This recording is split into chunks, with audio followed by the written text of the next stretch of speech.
The Detroit Ignition was firing on all cylinders last night as they beat the previously undefeated Baltimore Blast. Tonight, they provide the opposition for the historic home opener for the New Jersey Ironmen, an expansion side that has forged a 3-1 record so far in the young season. The excitement of the Major Indoor Soccer League returns to the metropolitan area tonight. It's the Ignition, it's the Ironmen, and it's next on SNY.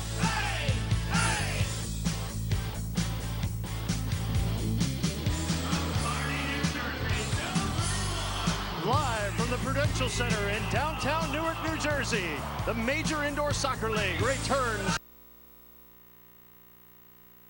Jersey Ironmen play their historic home opener against last year's league runner-ups, the Detroit Ignition. Good evening, everybody. I'm Ken Tomash, along with Sal. Sal, we've got a great game tonight. New Jersey has really surprised a lot of people with this 3-1 start as an expansion side. Coach Omid Namazi has put together a terrific team. He has. He's two-time MISL Coach of the Year, and if you'd asked him before the first 4 games of this season if they would be 3-1, I think if he was honest, he said more likely they'd be 1-3. So the team has gotten off to a great start, and this is a battle for first place tonight. Sal Rosamilio will work with me tonight. Detroit, on the other hand, comes in having played last night. They beat Detroit, or they won at home, beating the previously unbeaten Baltimore Blast last night. Now they got to travel, come to a place they've never played before against a rested team, and they're without one of their star players, league MVP Jamar Beasley. Yeah, no doubt that's going to hurt. The last time these two teams played as well, it was a back-to-back situation for Detroit. Their only loss this year is to the Ironmen, so it'll be interesting to see how they come out today. Definitely something that puts them behind the 8 ball to start. Well, if Detroit proved one thing, it's that you can put a team together in a short period of time and be competitive. Last year as an expansion team, they finished first in the regular season in the league with an 18-12 record before falling to the Philadelphia Kicks in the league championship game. They put a great team together through the expansion draft, and Omid Namazi really went out and identified a lot of guys. He got some of that Brazilian flair, but he got some Jersey guys too. How have they really come together? Well, they've come together great, surprisingly a little quicker than anybody has expected. Omid's one goal here is to win a championship. He said that when he signed on, and he's put players together that can win it. The thing that's, again, surprising is how quickly they've come together, because less than half the team has ever played indoor soccer before. So the start they've gotten off to is amazing. Meanwhile, Detroit, as we mentioned, they're going to be without league MVP Jamar Beasley, who has a hamstring pull that limited his play last night, but they've still got a bunch of the people who helped them go 18-12 a year ago.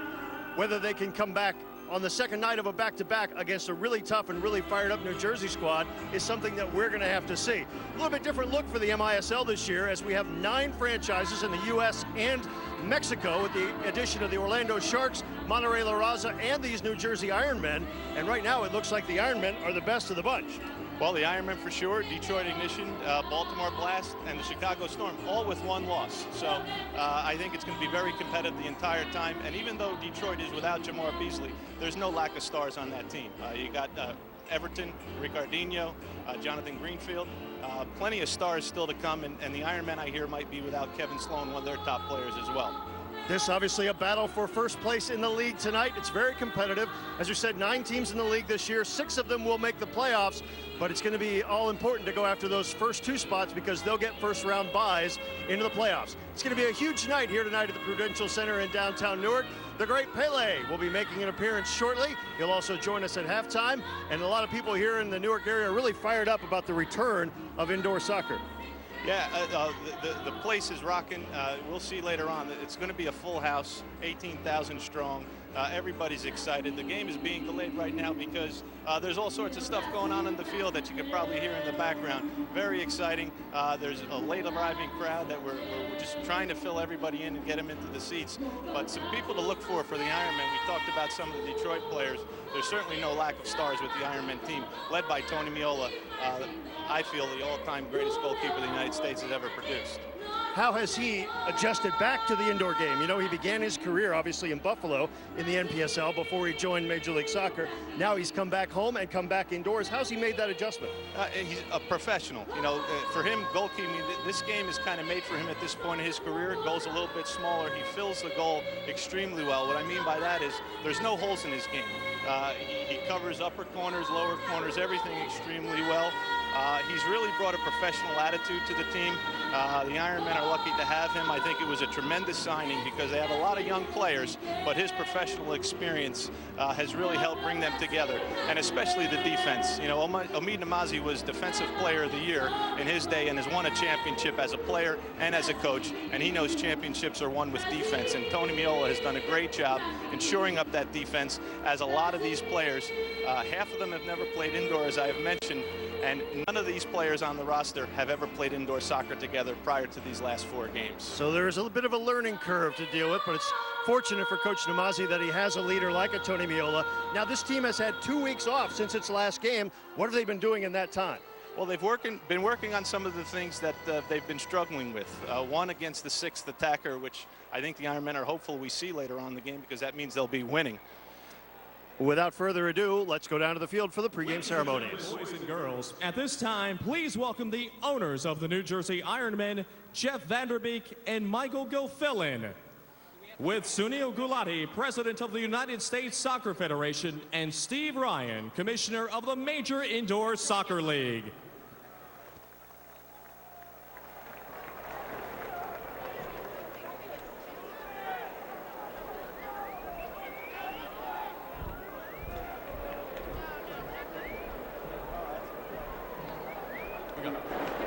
He played his last game a little more than 30 years ago in New Jersey after leading the New York Cosmos to the 1977 Soccer Bowl championship.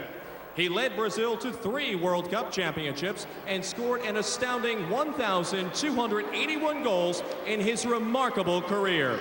He's a worldwide ambassador for soccer and for peace. Let's all welcome back to New Jersey the honorary captain for tonight's inaugural game, the King, Pele.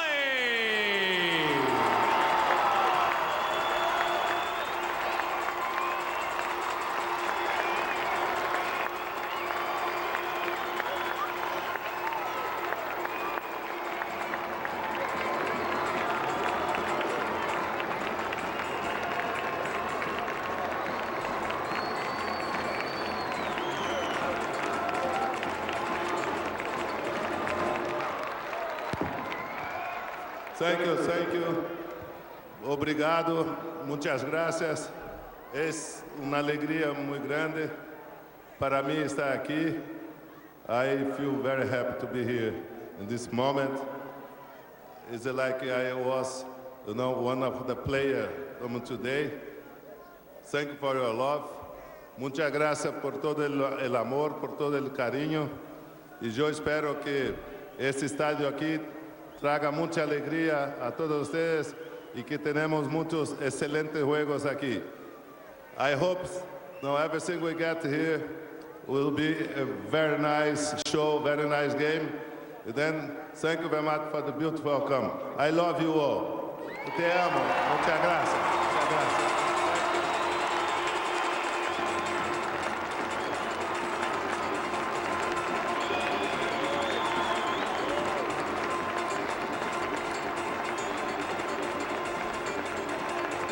Ladies and gentlemen, Jeff Vanderbeek and Michael Gofillin will now present an original oil painting entitled Pele, Legend and Hero, created by renowned Los Angeles-based artist Samantha Wendell of Sports and the Arts.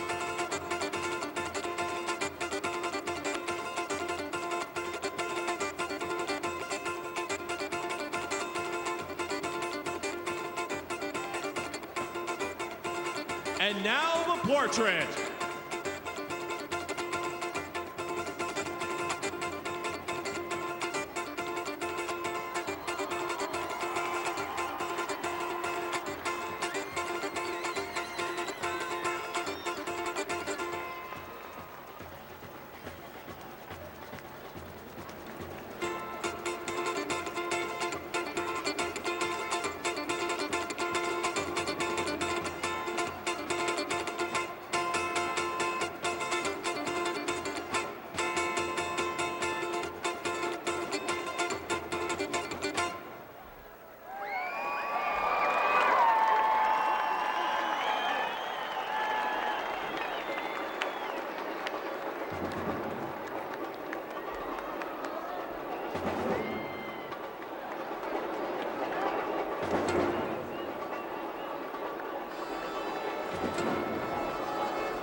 Ladies and gentlemen, boys and girls, let's have one more big round of applause for Pele.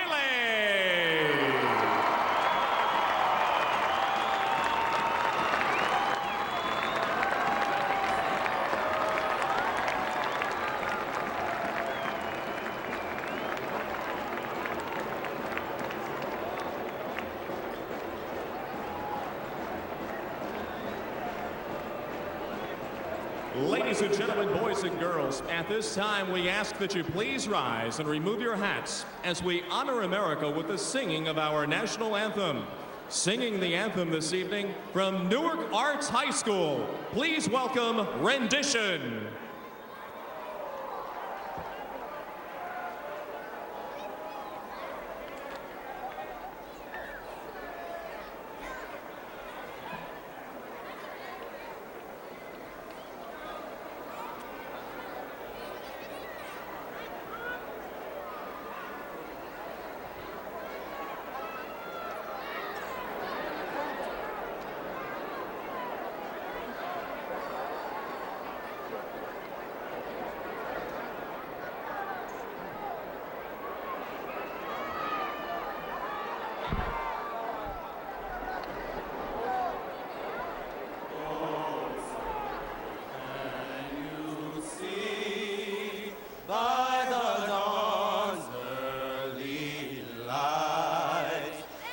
So proudly held at the twilight's last gleaming, whose bright stars through the perilous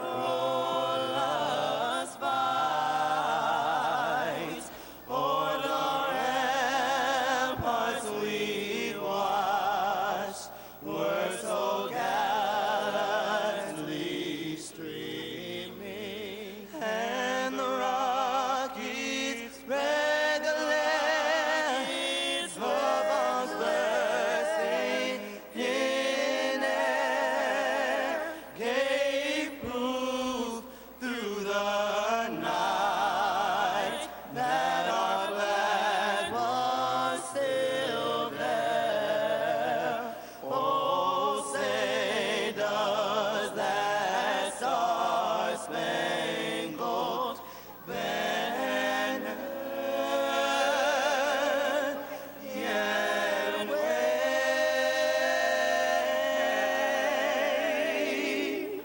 o'er the land of the free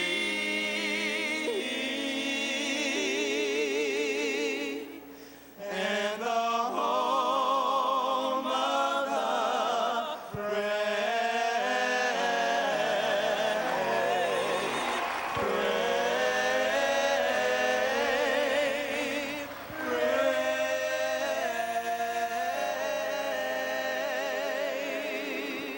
Let's have a big hand for Rendition. Ladies and gentlemen, we ask that you please clear the field immediately. Once again, those who participated on field before the game, please clear the field immediately. Thank you.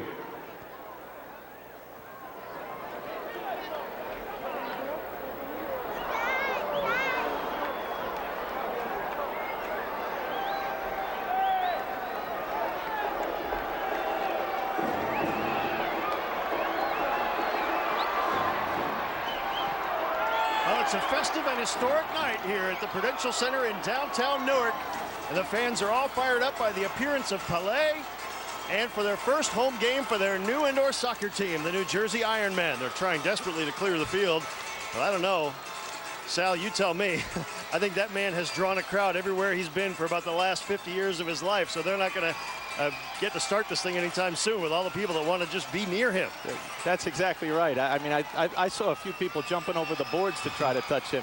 There's a great moment as one of the great icons of soccer and one of the great icons of American soccer embrace at midfield. Tony Meola, the goalkeeper who has returned to his roots in New Jersey. And Pele, who some 32 years ago came to this area the star-studded New York Cosmos and really jump-started American soccer himself, Meola and company.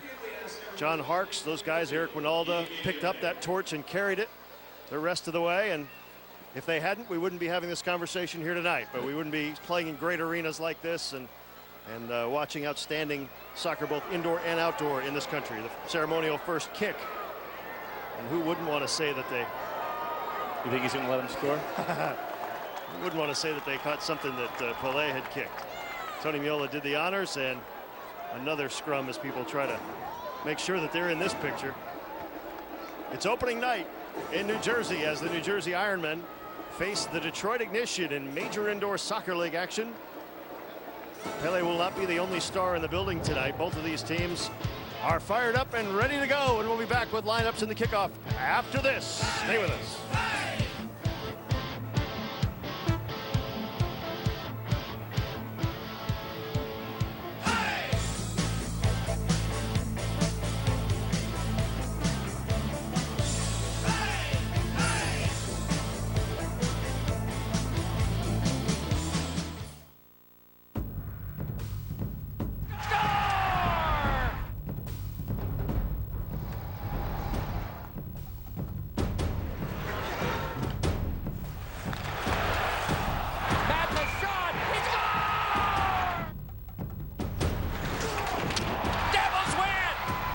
Season tickets are on sale now for the Devils' inaugural season at Prudential Center in Newark, New Jersey. For more information, visit NewJerseyDevils.com or call 1-800-NJ-DEVIL today.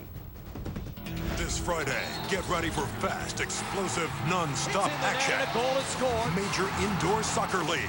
A game like no other, with a high-scoring environment. Played under the rooftop. Live the excitement of Major Indoor Soccer League. This Friday, only on FSC.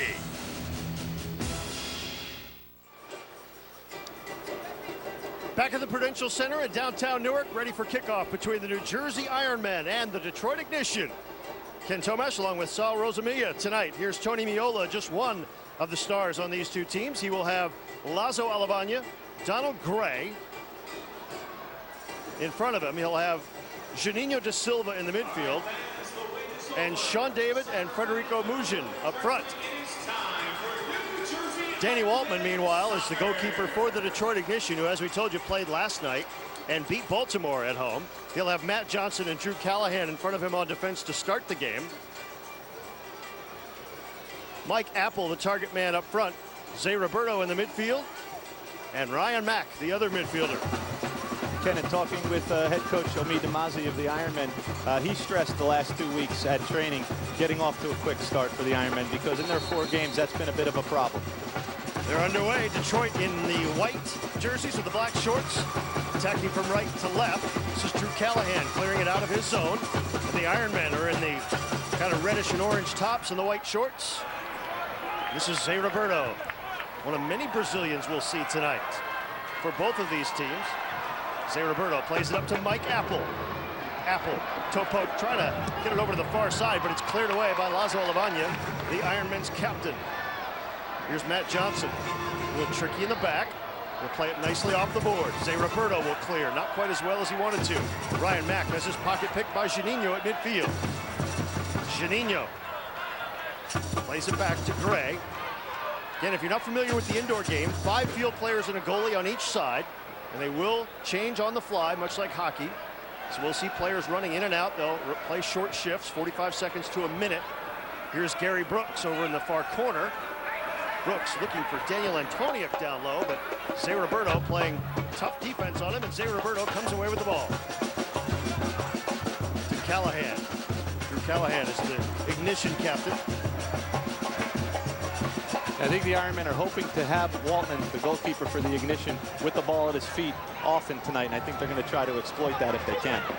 Not as comfortable with the ball at his feet as, say, Tony Meola is. Here with his hands, he comes up throwing. He was looking for Josh Reif, but Gary Brooks intercepted it for New Jersey. Waltman last night against the Blast actually had an assist on a similar play. Now Mauricio Salas plays it back to Tony Meola. Jonathan Greenfield in there. It's a collision at the edge of the box, an open net and a chance, but it's cleared away. Yeah, you'll see Meola get involved, crossing that yellow line. And almost a mistake there, and Everton almost made him pay. Now Everton goes off. He looks like he took a hit in the face or something. He comes off, but Meola played that out to him, and he tried to catch him off his line. Slides that one across in front of the goal. Here's Jonathan Greenfield for Detroit. Plays it into space where Gordon Question picks it up. Stefan Stokic will toe poke it here to Ryan Johnson. Ryan Johnson's filling in as a target player tonight for the Ironmen. Kevin Sloan, one of their targets, pulled a calf muscle this week. Johnson's normally a defender. Here's Juninho.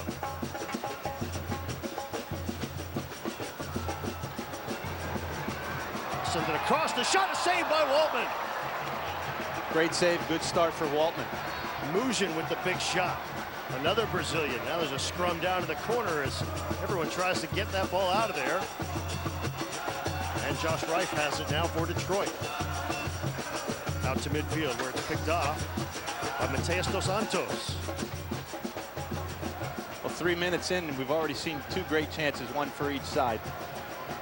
But no score as of yet. Don't worry, that'll change before too long. The indoor game, a very high-scoring version of soccer. Lazo Alavagna trying to back down his man, tries the back heel. Dos Anjos puts it off the wall. Shot just missed. Goran Vasic with the miss. There another shot missed high off the glass. And a handball called by senior referee Kevin Terry. That was a great play there by Mujin. Receiving the ball in a triple threat position at the top of the arc. He could do 3 things, and they're all dangerous when he gets the ball with his back to the goal. He can turn, have a go himself. He can hold it for runners attacking the box, and he can hold it if he's double teamed. He can knock it out for a 3-point shot. And you saw something very dangerous come off that play there by Mujin. Mike Apple stripped to the ball there, and Mujin has it, but he goes down. See Apple with the distinctive hairstyle. Now they'll find Gary Brooks here along the near side. Tried to find Sean David, but it was read well by Zay Roberto, who stepped in and won the ball away. We'll send it across to Apple. Apple muscled off the ball by his opposite number, Daniel Antoniuk. Square balls in the midfield, you see, are very dangerous if they're not pulled off.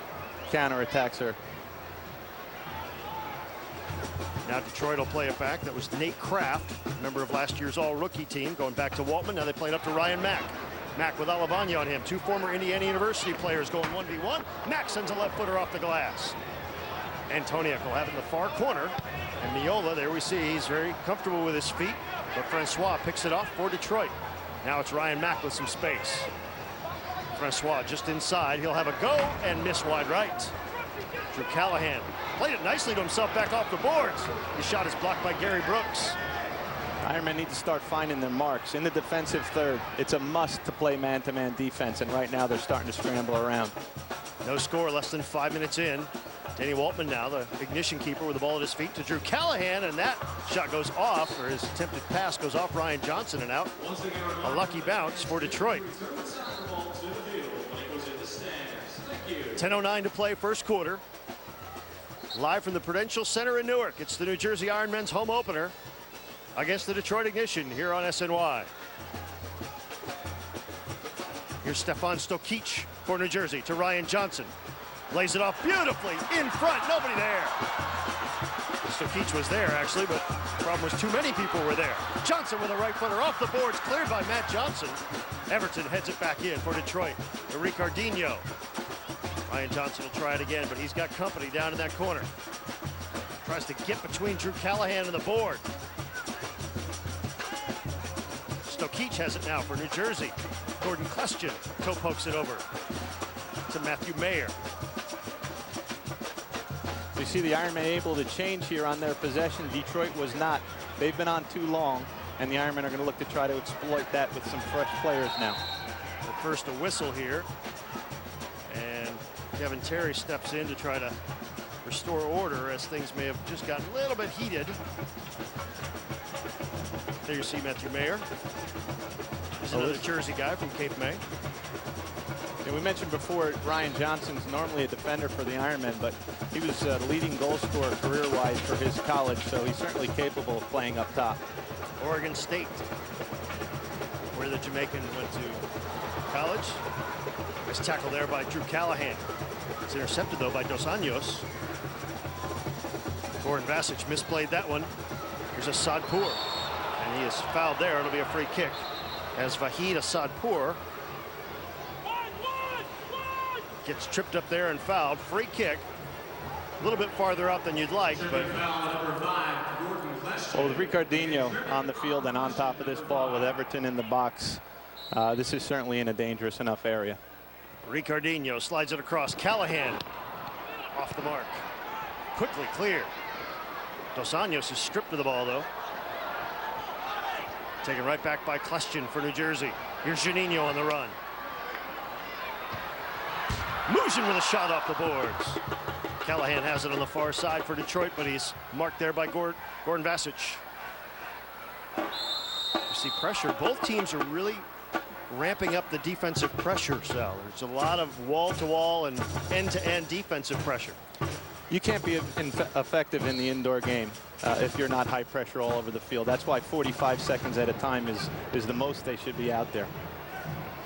Josh Wright will send this one high. Vorte Sampson has it go off his head and right into the able and capable hands of Tony Meola.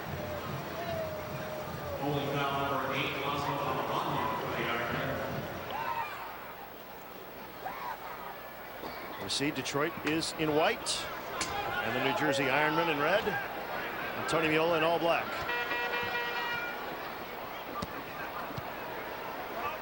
Here's Gary Brooks, speedster. Dos Anjos taps it here to Sean David, another guy with speed, and a shot to goal! Gary Brooks, the first home goal in Ironman history, and it's 2-0. And that play was created by Brooks going off the boards, ends up collecting it himself and putting it in. And with the high pressure that we've spoke of, man-to-man all over the defensive third, if you're not using the boards to your advantage, you're not going to be very successful. Waltman, no chance. And that's Brooks's second goal of the campaign. You know, it might be too easy to say with them playing last night and traveling today, but there looked like there were some tired legs chasing that ball in the box there. Hey, you can have rested legs, and sometimes it's hard to keep up with that man, Gary Brooks, as teams have no doubt found out in this league before, and we'll find out again this season. We'll be back. It's 2-0 Ironmen after this.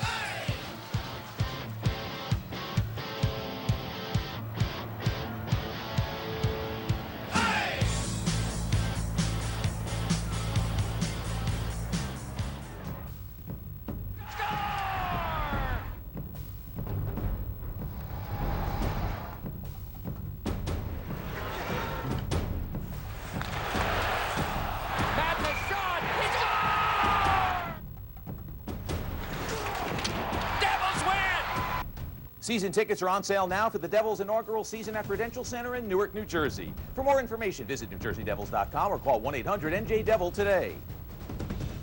It's Friday. Get ready for fast, explosive, non-stop action. A goal is scored. Major Indoor Soccer League. A game like no other. With a high-scoring environment. Played under the rooftop. Live the excitement of Major Indoor Soccer League. This Friday, only on FSC.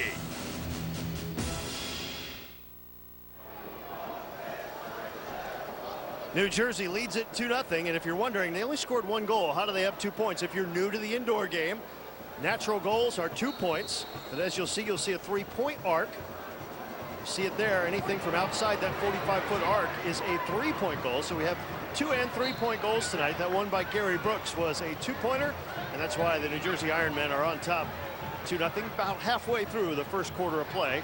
4 15-minute quarters here in the Major Indoor Soccer League. A dream start for the Ironmen. They've been stressing in training for the last 2 weeks, getting off to a quick start. It's been a problem, and this has to settle them down a little bit. Terrific build-up, and Gary Brooks started and finished that play and deserves the goal. Here's Francois with Daniel Antoniuk all over him, running him into the boards. Comes out of there with it. We'll play it here to Kit Celadopoulos. He'll bounce it off the near boards, looking for Jonathan Greenfield, who touches it off to Zay Roberto. Nice ball through to Apple, and Apple has Gordon Kleshin all over him. Goes down, no call. Celadopoulos with a shot off the boards. Here's Mauricio Salas now. Apple's down, holding his knee. Gets up slowly.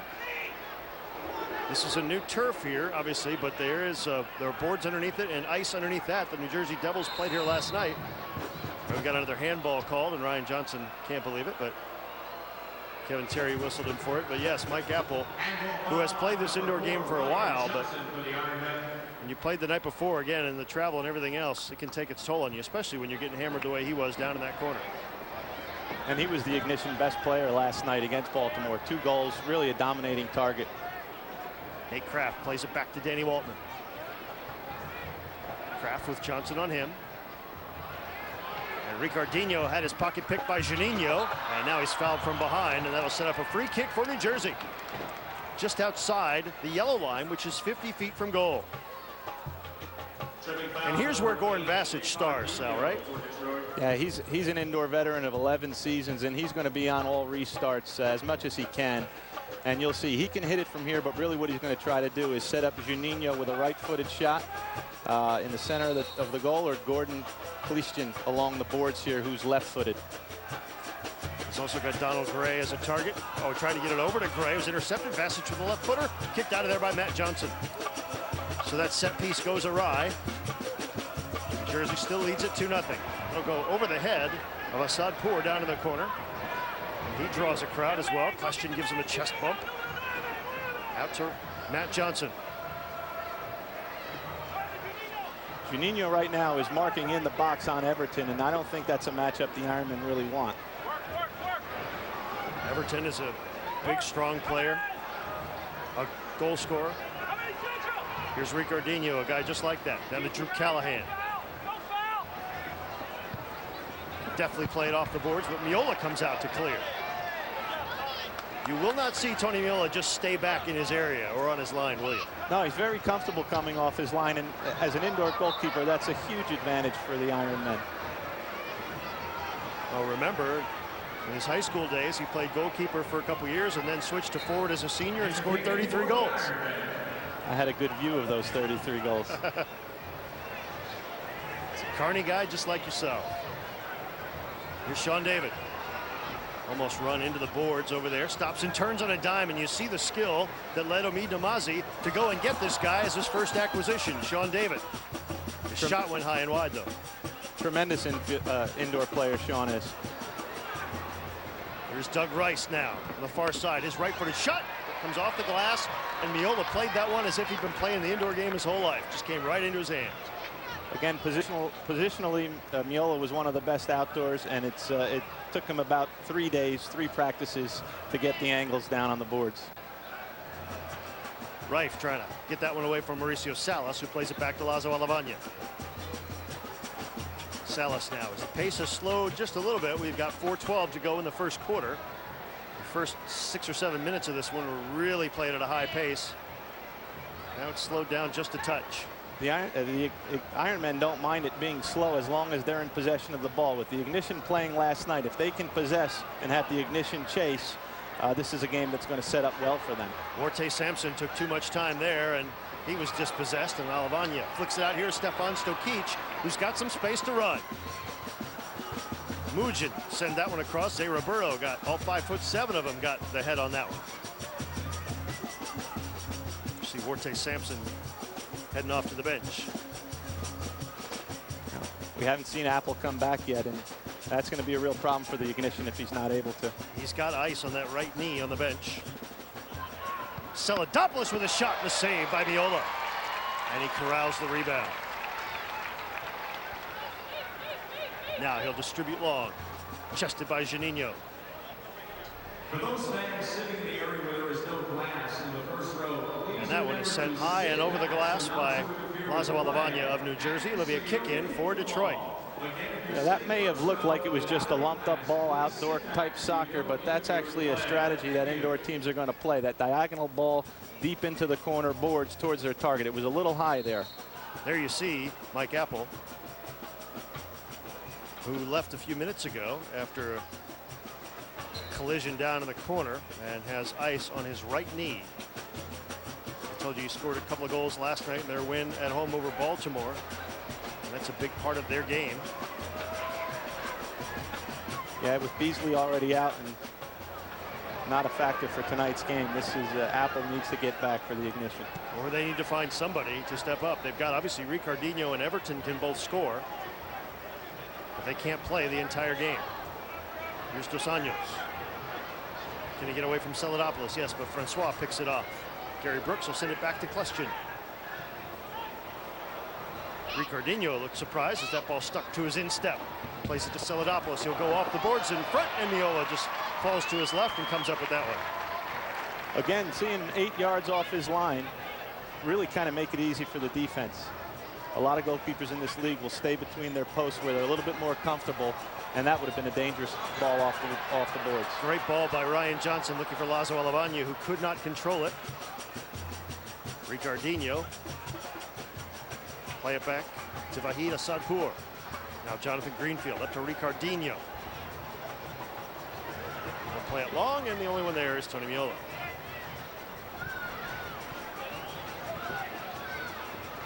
Alavagna.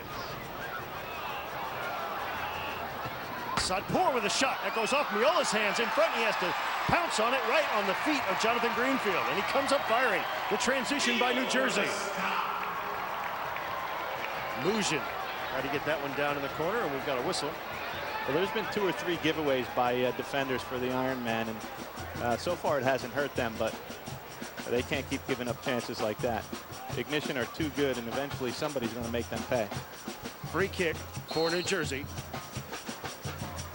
Stokic runs off it. Alavagna runs onto it. The shot goes off Waltman. The rebound in front. Waltman can't find the handle. Alavagna is the perfect indoor player. You need to play both ways if you're going to be an indoor soccer star, and Alavagna is one of the only guys in league history to be a defender of the week and an offensive player of the week. He's just returned to the indoor game after a season off. His rights acquired here from the Chicago Storm, where he was a member of the all-rookie team his first year, in that franchise's first year. He's been an all-star. And with under a minute to play in the first quarter, New Jersey still leading 2-0. They are in the attacking zone. Here is Lazo Alavagna in the center circle. Bounces here to a wide open Mauricio Salas. He had to wait for that ball as it came slowly off the boards. His shot goes off the post. Juninho.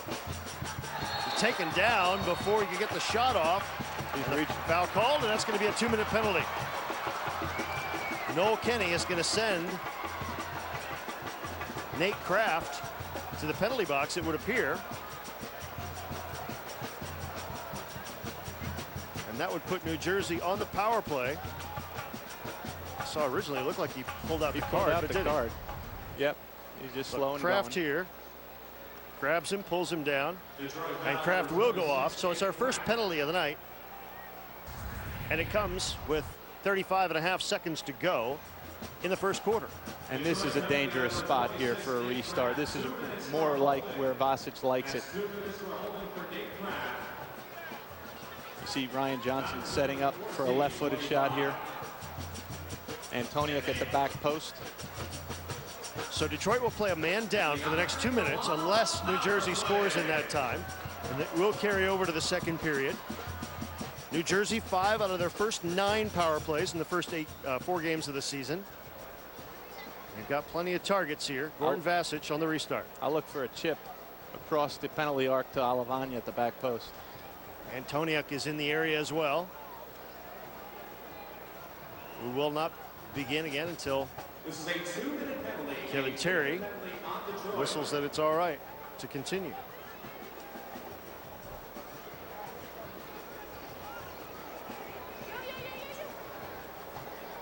All right, the free kick from just outside the corner kick spot, about 21 feet from the goal. Vasic, nope, sets up Johnson, shot save. Waltman went down low and took that one off his shins, and it's played out over on the far side where there is no glass. Talk about getting up close in the action. Those little kids up front, it's literally a front row seat, no glass involved. Callahan sends that one long, and Meola will let it bounce once. Clock is not moving, at least the scoreboard clock is not. It was 35.5 seconds when that restart was keyed. 10 seconds left in the quarter, they tell us. Here's Juninho. Time running out. First quarter. New Jersey up by a goal. Juninho Around right, Waltman pounces on that one. And he should be able to just toss it out. And now we get to the end of the quarter and the longest 35 seconds of anyone's life. Vasic tried to catch him off his line with the last shot of the quarter. It did not go, but the Ironmen, after 1 quarter of play, lead the Detroit Ignition 2-0. Back with second quarter action after this. You're watching Ironman Indoor Soccer on SNY.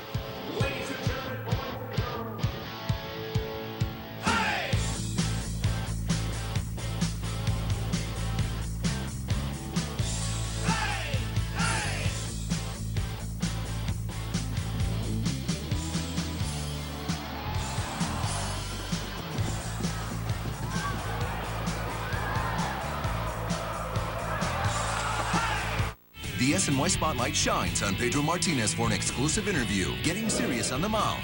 And I have never heard from one player that wants to look bad in front of 60,000 people. Coming back from surgery. There were so many thoughts that crossed my mind. Am I going to be able to do it again? And the Mets collapse in 07. Losing it with 17 games to go, I couldn't take it.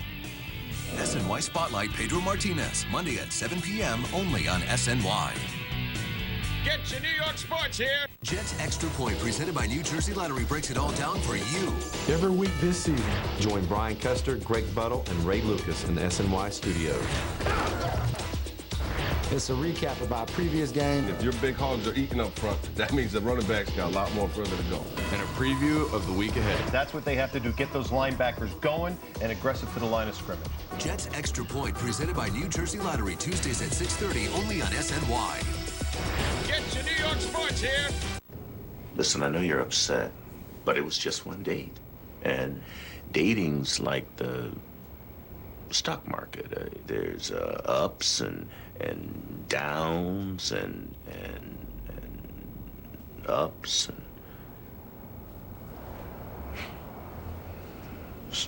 So always buy low. You don't have to be perfect to be a perfect parent. There are thousands of teens in foster care who would love to put up with you. SNY turns back the clock to 2000. The Mets-Braves rivalry brought intensity to Shea, and Atlanta broke out the bats early, putting the home team in an 8-1 hole. But in the 8th inning, the Mets weren't ready to lose. Run by run, they got back into the game. Then Mike Pienta delivered a shot. A 3-run homer! 11 bang! Capping a comeback that shocked the Braves and rocked the stadium. Mets Classics, the 10-run inning against Atlanta, Wednesday, December 12th at 7, only on SNY. Get your New York sports here.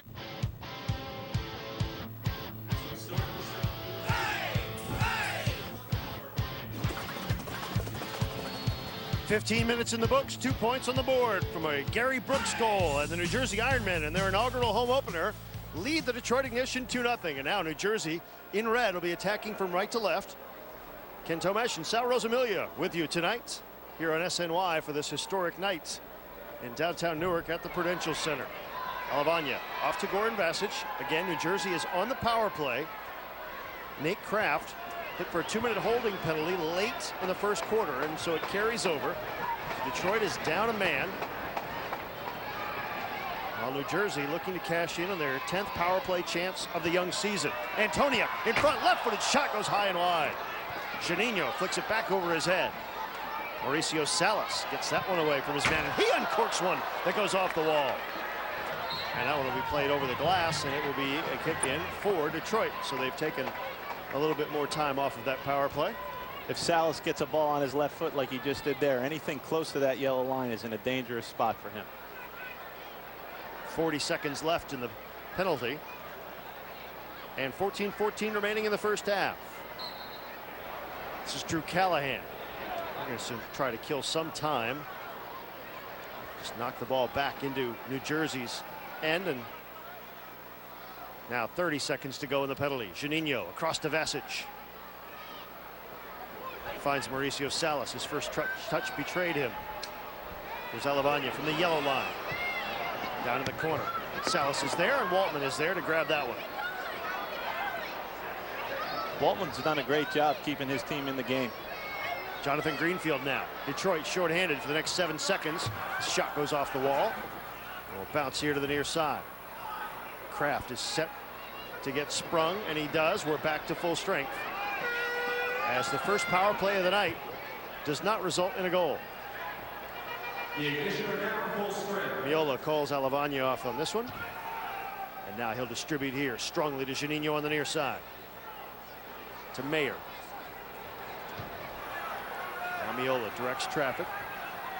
And Mayer plays it up. Matt Johnson intercepts for Detroit. Try to toe poke it to the other side. There's the goal scorer, Gary Brooks, with the defensive play. Slips inside of Ricardinho. Gary Brooks. Now he has to go back and chase that one into the corner. Comes out of there with it. You see the speed, even in tight spaces, that Gary Brooks has. Speed and determination and power. Wow, it's one thing to go in a straight line that fast, but to get in traffic like that. It's headed back by Antoniuk, all the way to Meola. Just underway, second quarter. New Jersey leading Detroit 2-0. Here's Sean David. Plays that ball into space to Klestjan, who's pushed up from right back. Back to David. Klestjan ridden off the ball. It remains in New Jersey's clutches as Matthew Mayer plays it back to Meola. Now Gordon Klestjan to Ryan Johnson. He's got Nate Kraft on him. Back off to David in the corner. It's Matt Johnson now.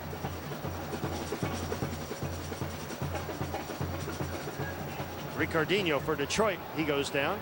He embellished that one a little bit, and it did not impress Kevin Terry. Good job by Stokic, hustling back on defense, winning possession again for the Ironmen. Here is Stokic. And Waltman right there in no man's land. Play it with his feet. Worte Sampson barely felt that challenge by Dos Anjos there. Free kick for New Jersey.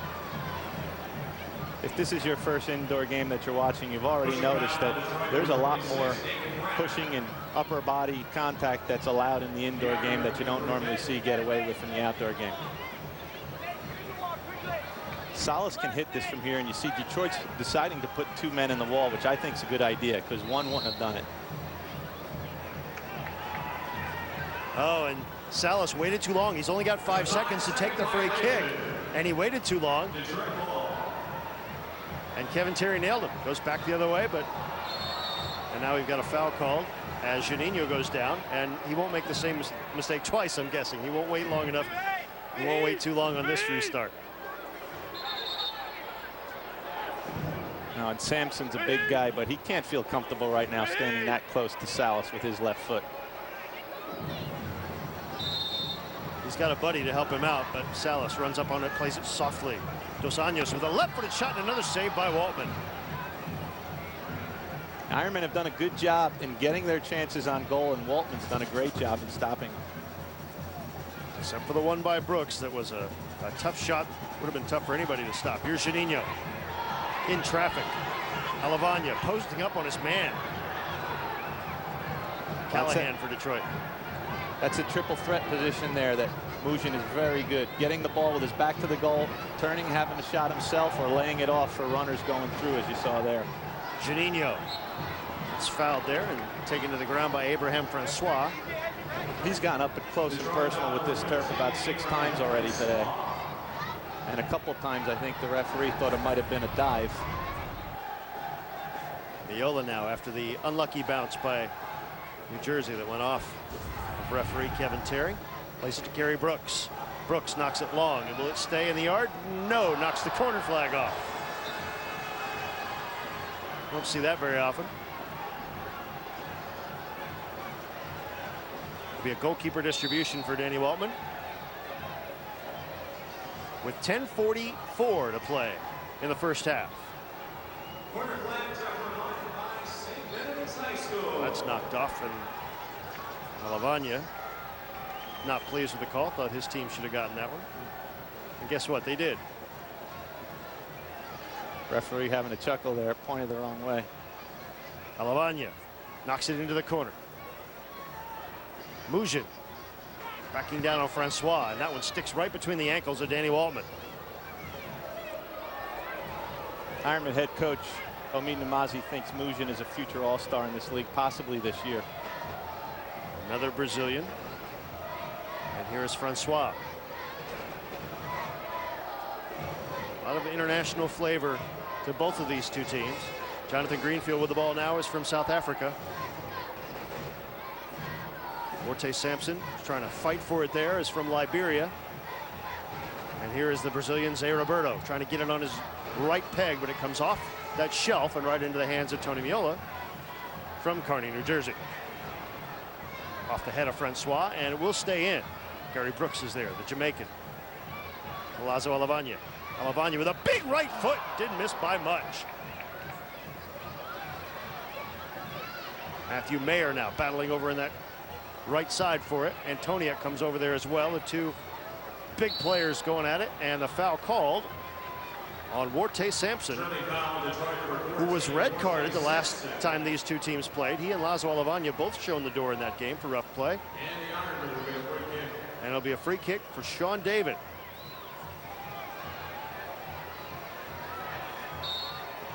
Nine and a half minutes to play in the half. Sean David bounces it in front there. We're looking for someone to put that home. Here's Alavanya down in front, and Antoniuk doubles the lead. Antoniuk doing what he does best, which is finding a way to score goals. Not the fastest player on the field, not the most skilled player on the field, but the league's leading goal scorer. And there you see why. Knowing where to be, knowing where the ball was going to end up. Simple tap in for him.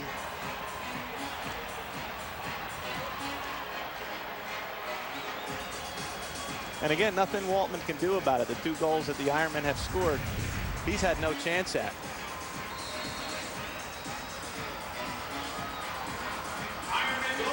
The only solution to that, Sal, I guess, is you got to have somebody marking Antoniuk up. Well, we've talked about it. You must be man-to-man in the defensive third, or the good teams will exploit that. And that's just what Antoniuk did right there. Definitely a defensive lapse on the Ignition part. Antoniuk scored his first 8 goals of the season on his first 15 shots. Cashes in a shot there, and he has doubled New Jersey's lead to 4-0. Well, you see why when there's chances like that. I might even be able to put that one in. Well, let's not go talking crazy now, Sal. Here's Everton. To Ricardinho. He's got Gordon Question on him. Ryan Mack turns and plays that one up on the far side. Everton is there. Plays it across to Drew Callahan, who's just come in off the bench. Ryan Mack in the corner. Ryan Johnson on him. It's Ryan's hope. It's real important for the Ironmen now to mark up defensively, be real tight in the back. The indoor game is a game of streaks. And the last thing they need here is a goal by the Ignition to get things going their way. The Ironmen have the run of the play right now. Things are going their way. Ignition played last night. It's all in their favor. Callahan cleared off the line, and he missed putting home the rebound. That could have been the goal right there that you were talking about. Detroit was down 4-0 last night after one and came back. It came back to win the game 11-4, beating the Blast for their first loss. So, yeah, it is a game of streaks, and you could almost see that kind of coming. You've gone up 4 points, 2 goals, place is feeling good. Complacency can set in, and it's real important now to gain possession, hold it, and let the Ignition start chasing around again. Gary Brooks can't quite extend his leg long enough to get that one. And Rice goes down for Detroit. Doug Rice, he's fouled there by Federico Mujin. Again, no sign of Apple midway through the quarter here, and that doesn't look good. The longer he sits there, the less likely I think that he's going to be able to come back. He is on the bench still, but he's standing there looking forlorn because he is not back in this game. Here's Forte Sampson. Alavanya on him. Matt Johnson. We've got a foul behind the play. And it is on Detroit, on Matt Johnson. Pushing foul, Detroit number 19, Matt Johnson. Exactly 7 minutes to play in the first half. New Jersey enjoying a 4-0 lead. It's off the head of Brooks and off the head of Johnson, and they're going to wait and confer and see who gets it. Nope, we've got an official timeout first. With under 7 minutes to play, Detroit, on the strength of a pair of goals, one by Gary Brooks and one by Daniel Antoniuk, leads in their inaugural home opener, 4-0 over the Detroit Ignition. Back with more after this. You're watching the Ironmen on SNY.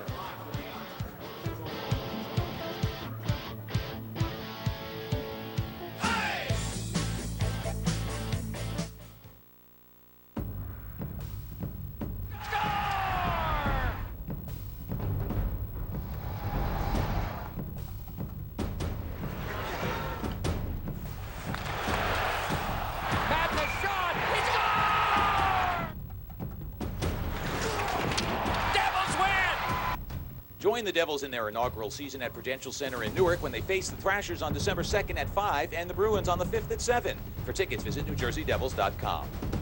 This Friday, get ready for fast, explosive, non-stop action. A goal is scored. Major Indoor Soccer League. A game like no other, with a high-scoring environment. Played under the rooftop. Live the excitement of Major Indoor Soccer League. This Friday, only on FSC.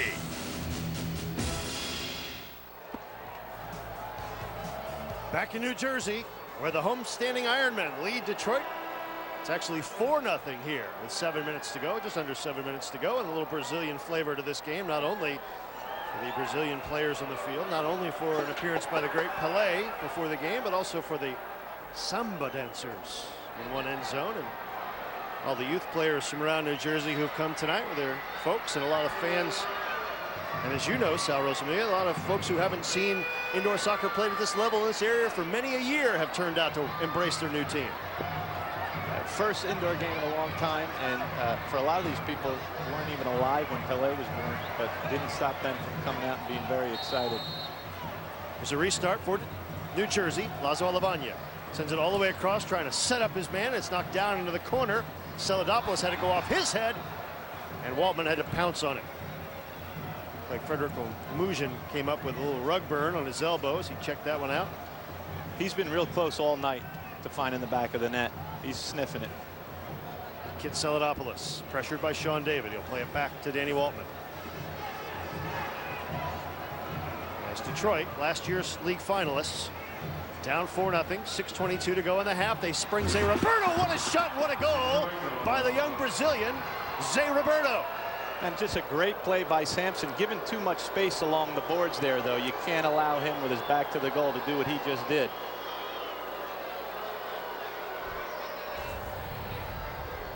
There you see Sampson given too much time, and Donald Gray losing Zé Roberto, which is not hard to do.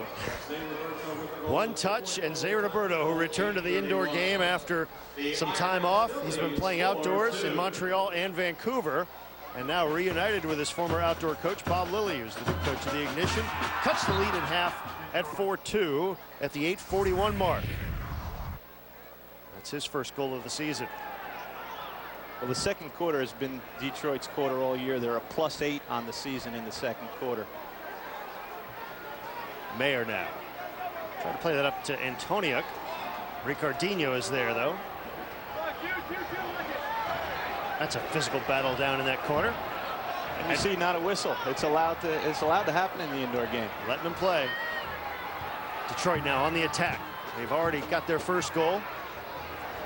The next one would tie things or possibly put them ahead if it's from outside that 45-foot arc. Now Waltman calls his man Francois off, and we'll play it to him with 5:24 to go in the half. Flicked on, and Meola's right there. Nice idea by Ricardinho. That was Everton, rather. 9 rather than 8. And he needs to be marked a little tighter inside the penalty arc. Man-to-man defense is different indoors than it is outdoors. Man-to-man in the penalty arc or in the defensive thirds means you have to be able to have your hand on the player's shirt. He was too far away there. Waltman now with Goran Vasic on him. Plays it up. He's looking for Warte Sampson. Meola gets that one out of danger. Callahan was looking to poach one. Vasic with a nice turn, looking for Mayer. Comes out to Ryan Johnson. He'll size it up, and his shot is saved by Waltman. Now Waltman throws it long. Tired New Jersey bench calling for a handball there. They didn't get it.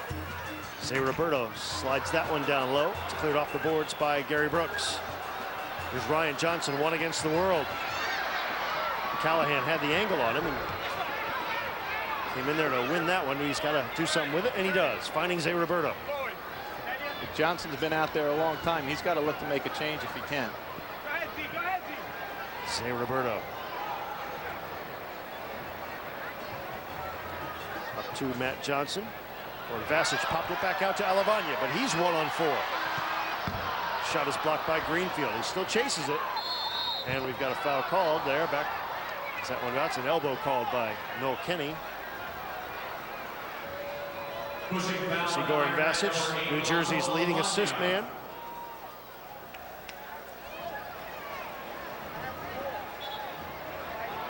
And with 3:50 to play in the first half, Detroit will look to tie things up before the intermission.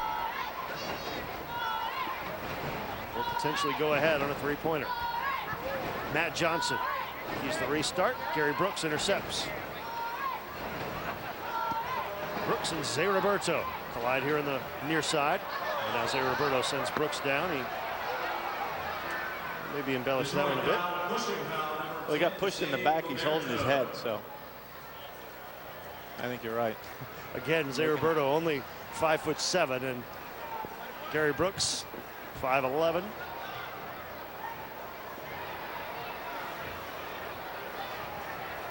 Meola now, the Gordon question. Up to Juninho.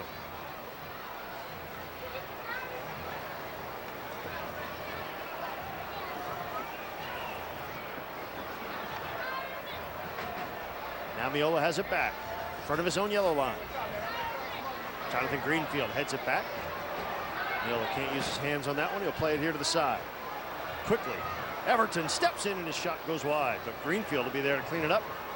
Trying to find Saladopoulos in the corner. Sean David is there first, and he spins out of danger.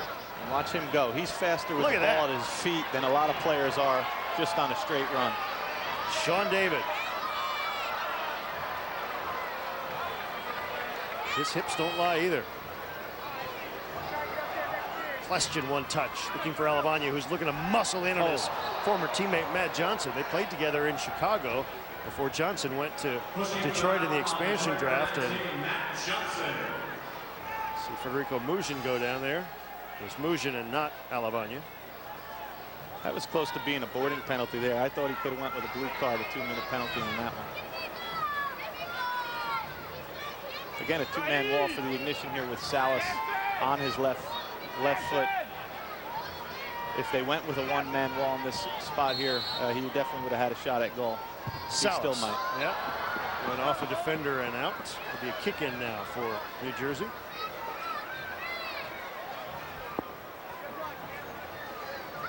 Once again, fans, we ask that you return the soccer balls to the field.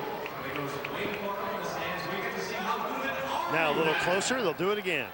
Again, the two-man wall. Salas this time in front, kicked away by Wright, held in by Juninho, fakes the shot, fakes it again, pushes it out to Kleshin, shot in front, Salas missed.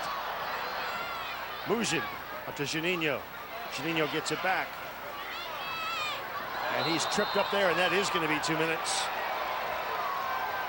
Tripping by Asadpour. Juninho seems a half a step quicker than a lot of the ignition players trying to defend him. That's about the 7th time he's been knocked to the ground, and the 2nd time he's drawn a penalty. Vahid Asadpour will go to the penalty box for 2 minutes for tripping. It's real important for Detroit to get through this quarter, get into the half down 2 points, and not take one in here. This power play will not take up all of the remaining time in the second quarter, but most of it. Somebody better watch Salas here. And here he is. His left-footed shot goes high off the glass. Rice flicks it back over his head. Alavanya slips it to Salas. Mauricio Salas trying to get it to that left foot again off the glass. Vasic won that one. Juninho with it. He drew that penalty and loses it to Vasic now. To Salas at the yellow line. Push to the near side to Vasic. Curls it low. What a shot. What a pass. What a goal. Oh, what teamwork is that? And there he is again at the back post. Antoniuk, just a great goal scorer. And Goran Vasic doing what he does best, which is being the point guard on those power plays. 11 years in indoor soccer. And you see what he's learned. A perfect ball diagonally towards the back post. And I can understand this time Antoniuk not being guarded because they are playing a man down. He leads the league in power play goals, and he's just added to it. Talk about putting a ball perfectly on a guy's head. Unreal. Daniel Antoniuk has his second of the night. Meola makes a save at the other end. Power play goal. That's his best save of the game. That was definitely on target. And he'll whip it out there to Ryan Johnson. Callahan again. The veteran has the angle on it there. Kraft here to say Roberto.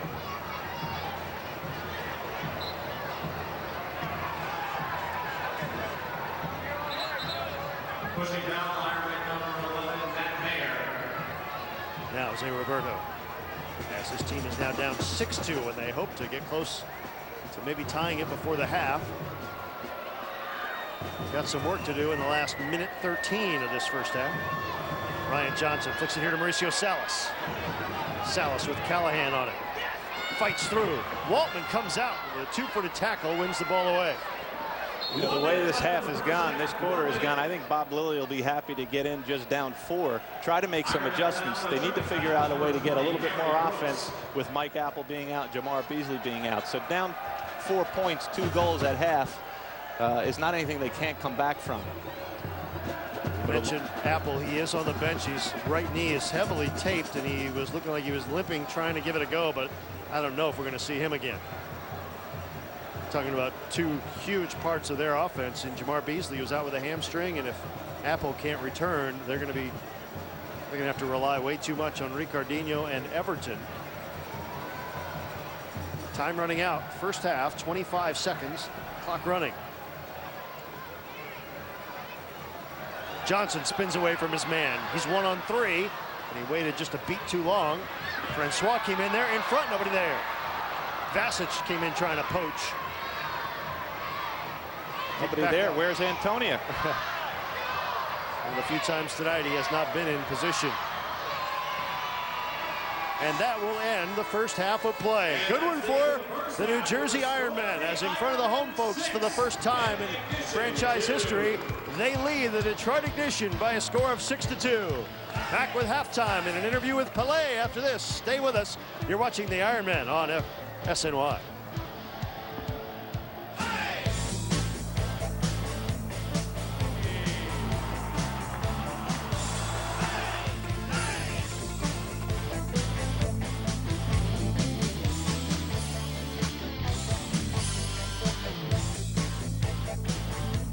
Turn up the volume on Jets Open Mic. Presented by Motorola. SNY brings Eric Mangini into your house. It's got to be consistent. It's got to be consistent throughout 4 quarters. SNY puts you in the front row. For Coach Mangini's press conferences at Hofstra. No game comes down to 1 catch. No game comes down to 1 play. You won't miss a word. I like it.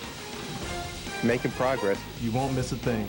Jets Open Mic, presented by Motorola, Mondays and Wednesdays at 4:30 p.m. only on SNY. Get your New York sports here. The offseason is here, so it's time to heat up the hot stove. The Mets year-round TV home dishes the hot stories, the hot rumors, the hot wheeling and dealing. Free agency, trades, all the moves and analysis can be found here, along with news from all around the league. Kevin Burkhardt is your host, and he'll welcome special guests throughout the winter as the Mets fill in the blanks and put together an amazing 2008 roster. Mets Hot Stove, presented by Chef's Diet, every Monday at 6:30 p.m. with an encore at 11 p.m. only on SNY. Get your New York sports here. Are you ready for a one-on-one with Mike Tannenbaum? This guy is explosive with the ball in his hand. That's right. Mike's coming to the SNY studios this season. Mike will break down every game. We felt like our defense could hang in there. And look at the week ahead. What the defense dictates to us is what we'll do to try to capitalize on And it. he'll answer your questions. Plus, you never know who else may pop up with a question for Mike. First and Goal with Mike Tannenbaum, presented by Atlantic Health, Thursdays at 6:30 only on SNY. Get your New York sports here. Alex Klein is a real Geico customer, not a paid celebrity. So to help tell his story, we hired that guy who does those funny sound effects. My car was totaled over 1,000 miles from home. So I called Geico. And in less than 10 business hours, I got a check for a new car.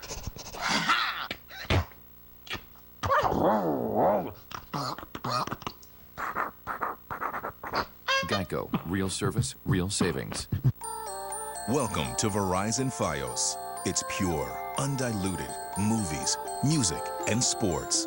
They flow on light straight to your home. 100% digital fiber optics makes videos and music come alive and takes high-def TV to a higher level. Movies and exclusive programs are at your fingertips. Record a show on one TV and view it on any other. And you don't just watch sports, you feel them with picture clarity that's unmatched anywhere. Send photos from your PC to your TV. Play games at blazing speeds on the fastest internet connection available. The network we call Verizon Fios. Get Fios TV, internet, and unlimited calling for less than $95 a month. Sign up now and you'll receive a free sharp 19-inch LCD HD TV. Call 1-877-444-FIOS. Verizon Fios, the most advanced fiber optic network straight to your home. Welcome back to the Prudential Center, everyone. It's halftime, and we're thrilled to have with us the great man himself, the man of the hour, Pele. What's it like, sir, to be back here in the metro area where so many people have such fond memories of you and have welcomed you with open arms tonight? Oh, yeah, beautiful. That's a big emotion because, you know, long time I didn't play here. When I come to the field, the kids, the youngsters, everybody start to shout. It'll be like I was on any game. Fantastic, fantastic, fantastic to come back here.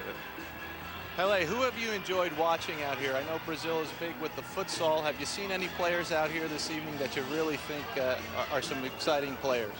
Well, listen, this is the first time I saw. I know I have 2 or 3 good Brazilian players here, but I wish to be there, you know, because I was here outside. I was like, I want to go inside. I want to go inside. My heart was inside. It's tough to stay outside. But I thank everyone to make this possible, to beautiful love to me. I love those people. I love them, no doubt. You know. Obviously, you're very much in demand, sir. You have to travel all over the world as an ambassador for the game of soccer. Is it harder? Was it harder to play or to be your role now as an ambassador and travel all over the world?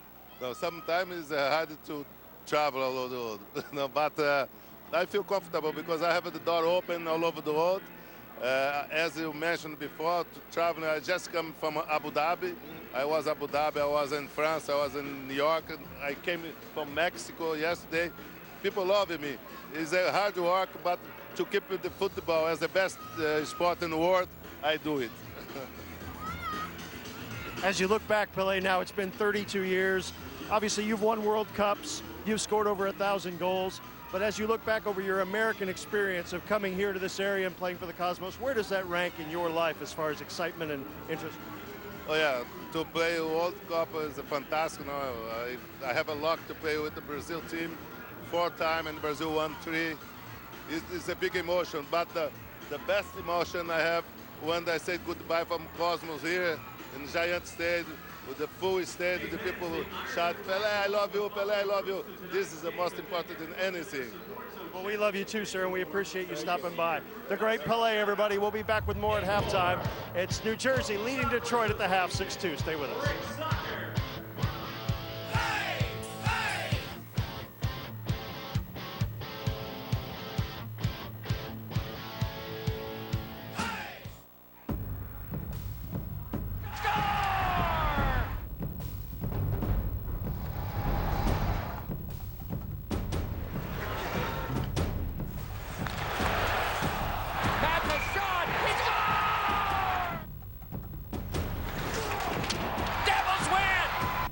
Season tickets are on sale now for the Devils' inaugural season at Prudential Center in Newark, New Jersey. For more information, visit NewJerseyDevils.com or call 1-800-NJ-DEVIL today. This Friday, get ready for fast, explosive, non-stop action. Major Indoor Soccer League, a game like no other, with a high-scoring environment, played under the rooftop. Live the excitement of Major Indoor Soccer League. This Friday, only on FSC.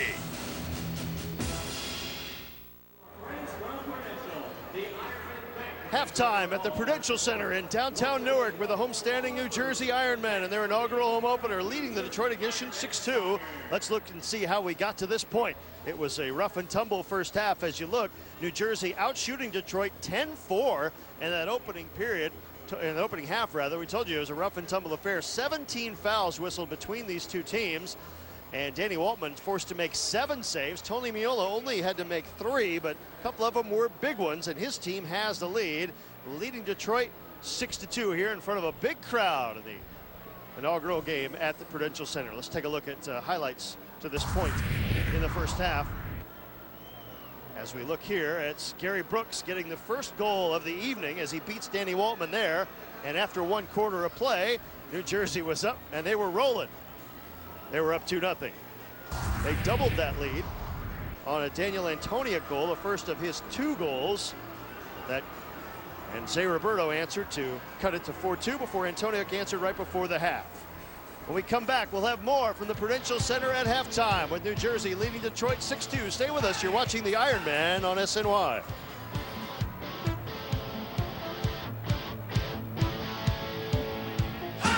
Geico Sports Night on Sportsnet New York. The place for you to get your New York sports news. The place for you to see the latest on your New York sports teams. Breaking sports stories, New York sports stories. This is the destination for the New York sports fan. Our reporters and anchors will deliver to you live from SNY's headquarters at Rockefeller Center West. If it happens in New York, it happens on Geico Sports Night. 6 p.m., 10 p.m., and 1 a.m. every night, exclusively on Sportsnet New York.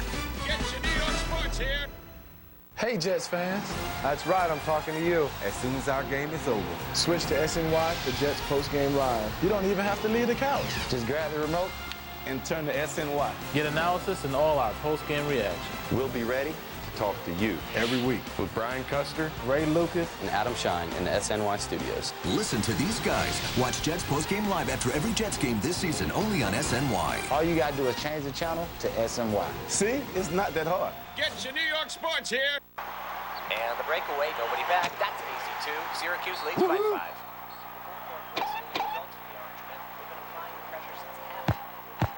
5. SNY covers key Big East matchups. He goes in for the dunk.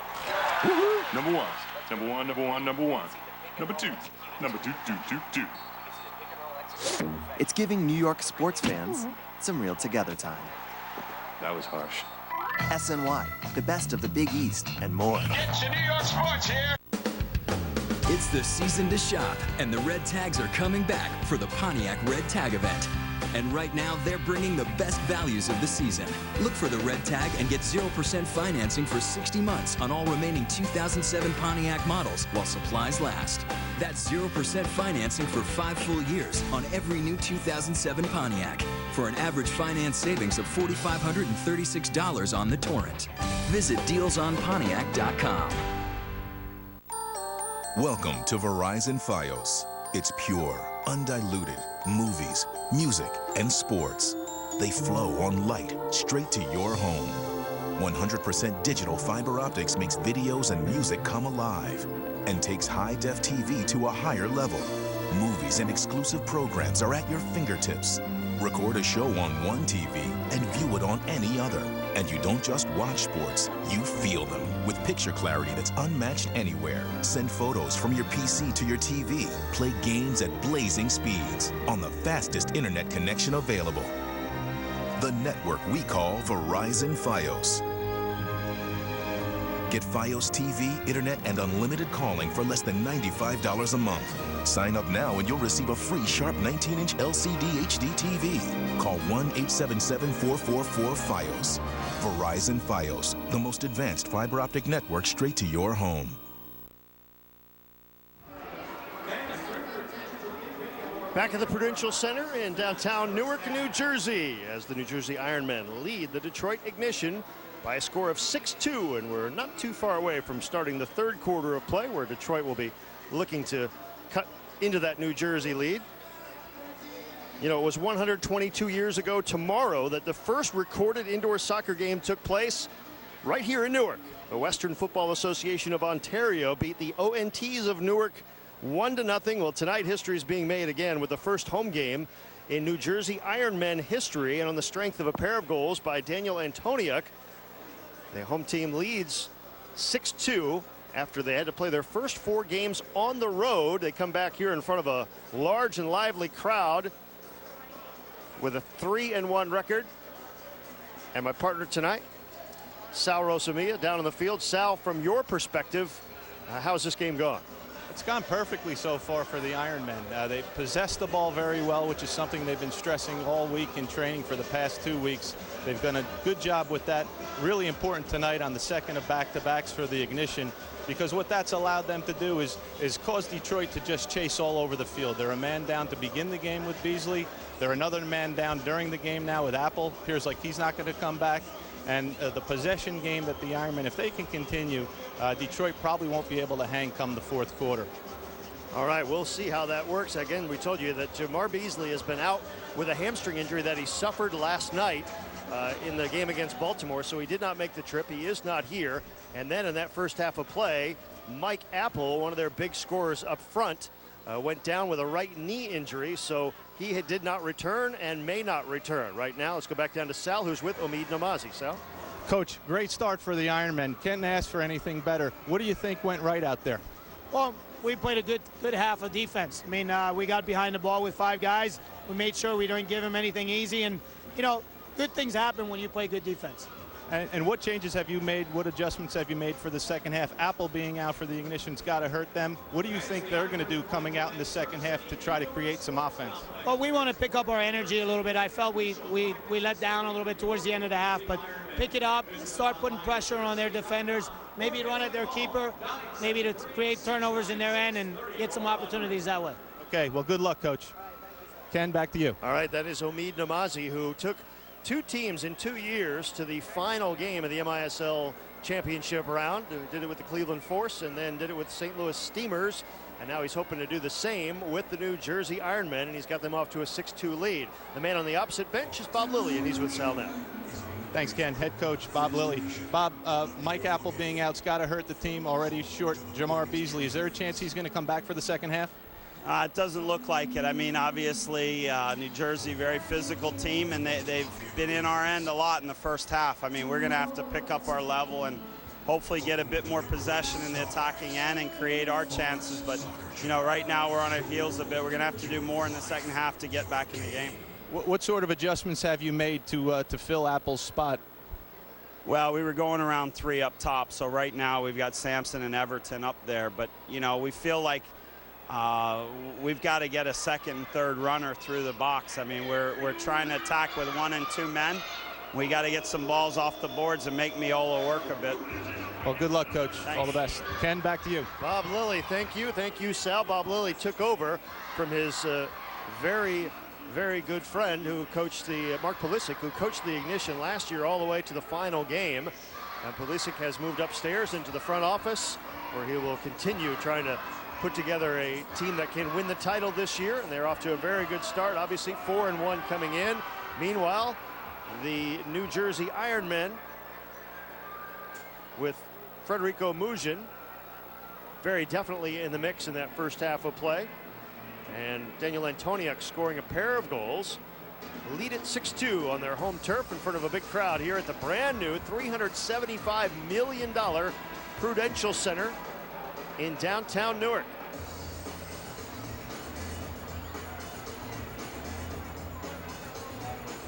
There you get a good look at it. Lots of folks have turned out tonight on opening night. They came and they've seen just about everything that they came to see. They've seen terrific goals. They've seen the home team take the lead. They even saw the great one, Pele. All they need now is to see New Jersey finish it off and get out of here with a win in their first home game ever. Reminder, if you like what you're seeing tonight, folks, you can see MISL soccer all winter long on Fox Soccer Channel. Every Friday night during the season, we'll bring you exciting MISL action from everywhere in the league. The next game is next Friday night as Philadelphia travels to Milwaukee. The Ironmen will be featured on Fox Soccer Channel 5 times this season. Detroit will have 2 more appearances, including 3 weeks from this weekend in Chicago as they play the upstart Storm, who are off to a fantastic start as well. There's Sean David, who showed off his moves in the first half of play. They traded a bunch of expansion draft picks to be able to get him. And there's Lazo Alavagna, who's been a terrific player in his return to the league as well. So we're just about set to start the third quarter. Detroit will kick off an attack from right to left, wearing white. To start the third quarter. Again, they were down last night at home, 4-0 after a quarter to Baltimore. Came back and won that game. Kevin Terry making sure everybody's all right and ready to go, and we're underway. The third quarter begins with Detroit on the attack. Slip head there by Alavanya, right to Meola.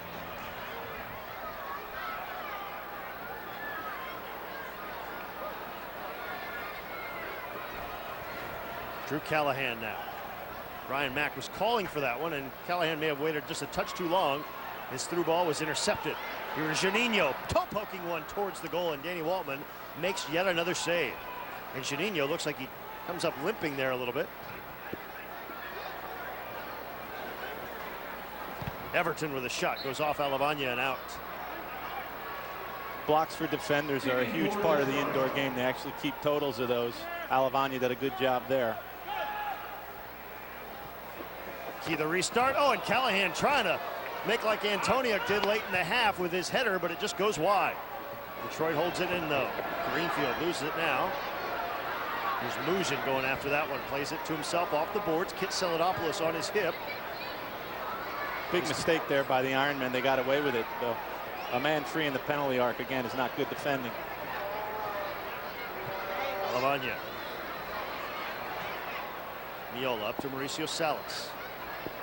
Tries to get past his man, Kit Selidopoulos. He's appealing to referee Noel Kenny that somebody had a piece of his sleeve.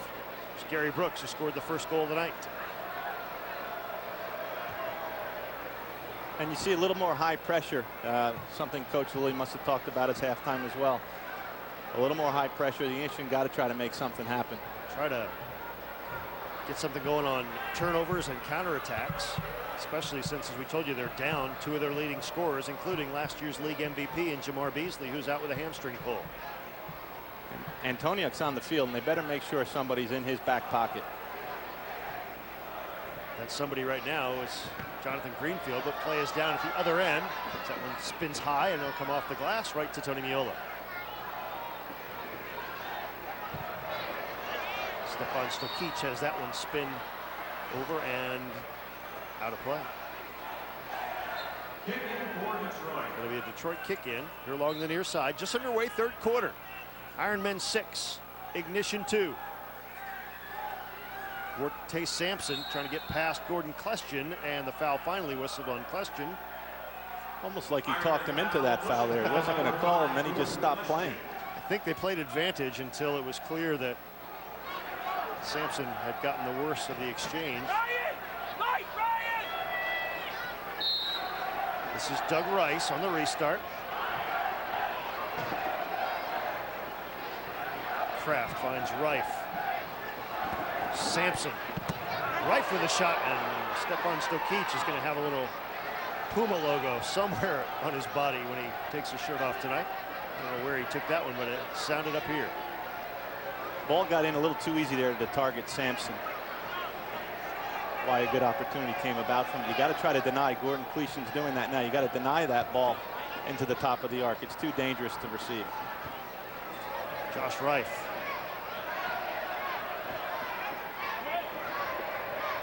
Kraft finds Everton. And Klestjan clears it over the end line.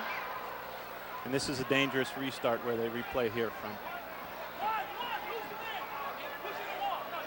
Kids getting into the act. See if she can get that one over the wall. Well done. Well, they're playing it as a corner. You see the Ignition when we're looking for that at the top of the arc. And the referee says it's going inside the corner flag, closer to the goal, and playing it as a corner kick. Not as dangerous. Out to Everton. His blast goes up into the corner.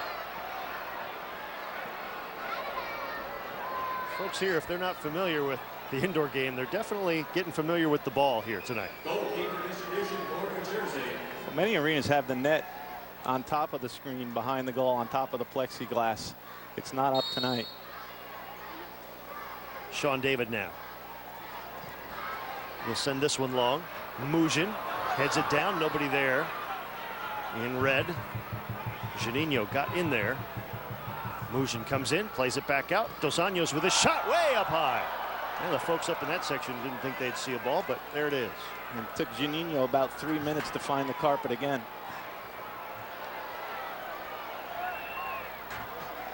Okay, let's see this guy's arm.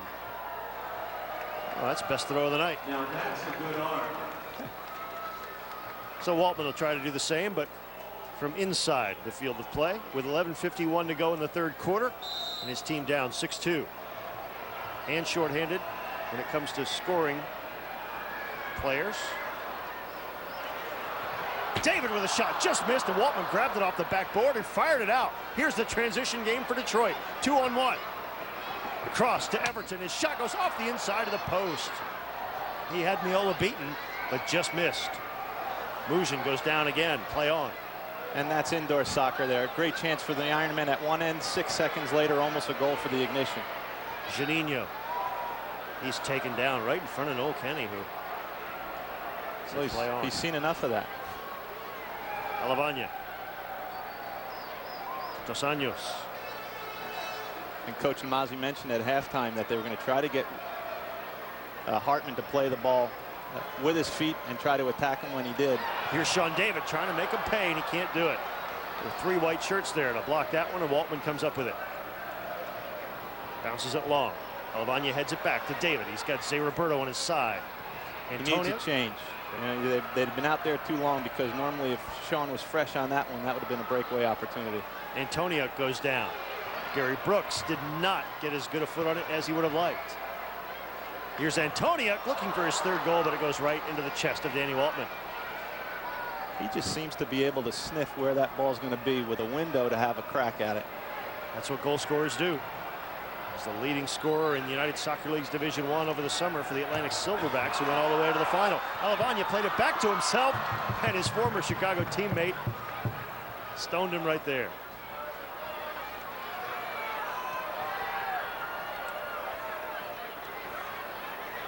Third quarter has been a great quarter for the Ironmen so far this season. They're a +11 in the third quarter. No score here in the third, so it's 6-2 Ironmen as it was at the half. We're under 10 minutes to play in the third. Matt Johnson has it in the far side. Mauricio Salas is there. And finally the foul called on Salas, and Detroit will get a restart there. Salas played with Detroit last year. Briefly was injured a bit, then went overseas and played. Actually played in Japan. And in the expansion draft, New Jersey got him, and he's wearing the 10 shirt for the Ironmen. The Ignition got nothing out of the free kick. They do maintain possession though here. It's Rice looking for Warte Sampson, cleared away by Alavanya. You see what Alavanya did there. He's fronting Sampson, which I think is the way to play him.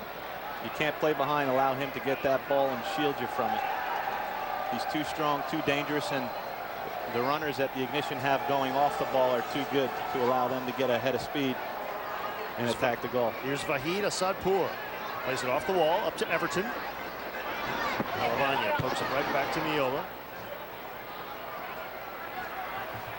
And the Ironmen will do that a lot. They'll rely on Meola a lot more often than most teams would their goalkeeper, knowing that he's comfortable getting the ball at his feet.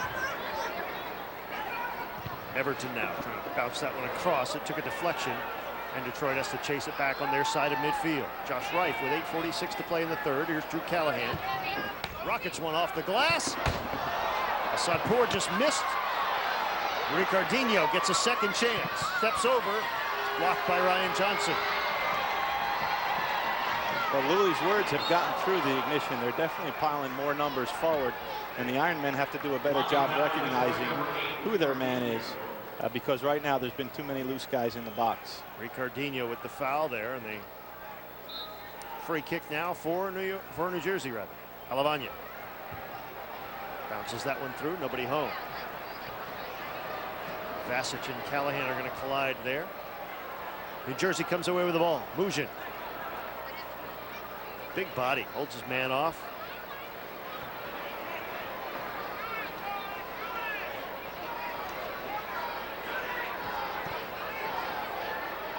Bounces it through to Matt Mayer. Mayer with a shot goes wide. Muzhin is there. And a foul called as Muzhin goes headfirst into the boards. That's the second time tonight he's been thrown into the boards. He's getting a rapid education in this indoor game and exactly how different it is from outdoors.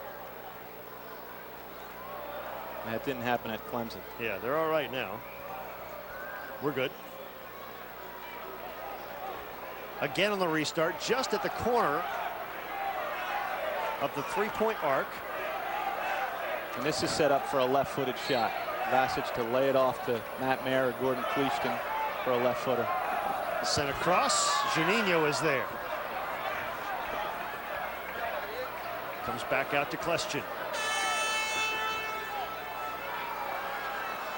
Headed down by Rife.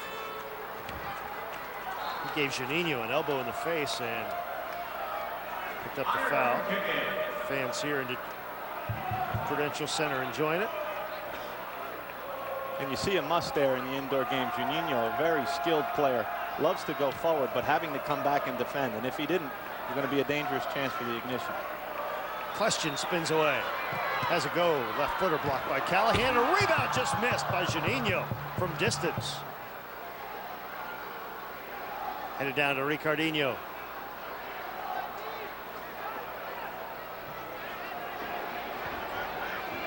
Everton. There's Callahan. Bounces it to the top of the circle. Now Callahan has it back. There's a man free, back post, there he is. What a flick on by Zé Roberto. A head snap that just went high. Antoniuk pokes it off the boards. Cleashton with a nice move to Vasic. Keep saying the same things, Ken, but it's really important in your defensive third and especially in your penalty arc to have all men marked. And 2 yards away in the indoor game is not marking somebody. Things can change way too rapidly. The ball takes funny bounces in this indoor game. Callahan to Zé Roberto. He has a goal tonight. In fact, the only one for Detroit to this point.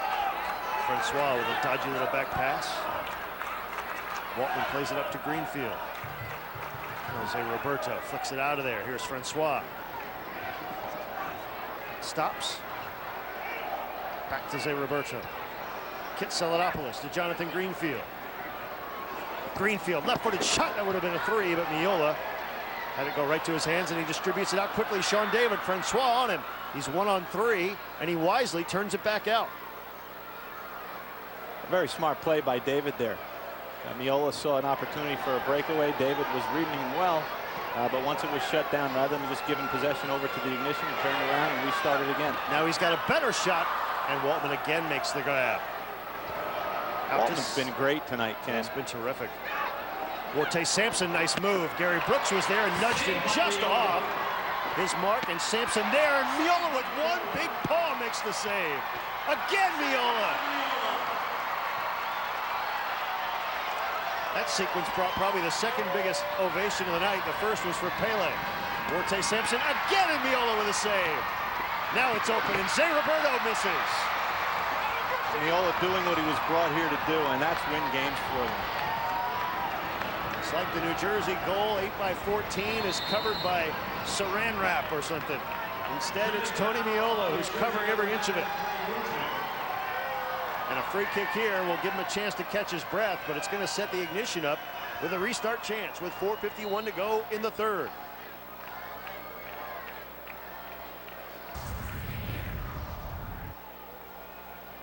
Take a look at this sequence. Big left hand. You're not supposed to be able to move that quick when you're 38 years old. That was probably the best one of the bunch. Well, just look there. I mean, you look at the goal and it looks like there's nowhere to shoot. His positional play, his angle play is exceptional. Always has been outdoors. And like I said earlier, it took him about 3 days to figure it out indoors. Another foul down low. He makes it look like he's covering a hockey net, like they didn't make the change after last night's game. Devils played here last night. Here is Meola. Everton with a shot. That one's blocked by Sean David. It'll be a kick in, but first we've got timeout on the floor.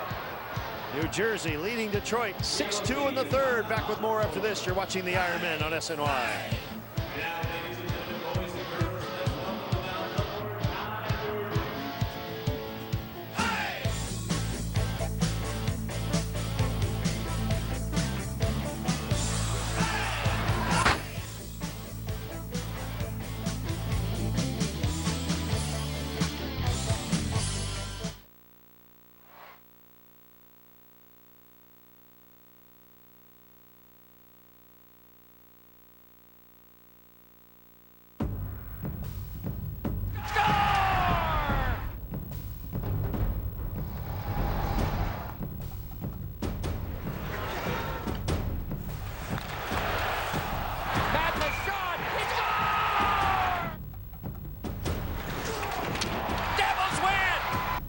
the Devils as they celebrate Scott Stevens' induction into the Hockey Hall of Fame when they face the Capitals on December 7th at 7 p.m. For tickets, visit NewJerseyDevils.com. This Friday, get ready for fast, explosive, non-stop action. A goal is scored. Major Indoor Soccer League. A game like no other, with a high-scoring environment. Played under the rooftop. Live the excitement of Major Indoor Soccer League. This Friday, only on FSC.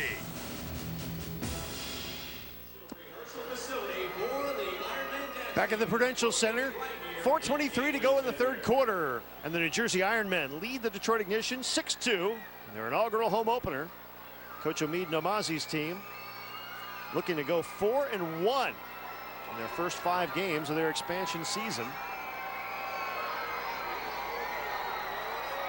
But they're defending a restart here for Detroit after a foul in New Jersey's defensive half. And Ricardinho's on the ball, and he and Everton are really a tremendous combination on these restarts. I'd look for Ricardinho to try to play it, dump it down near that near post towards Everton.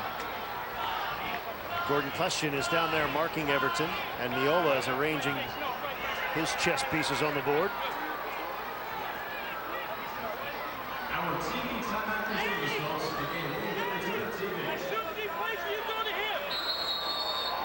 Here we go. Ricardinho to Greenfield. His left-footed shot is blocked by Kleshchin. He gets it back, sends it off the wall. That one eluded Everton. Josh Reif has it.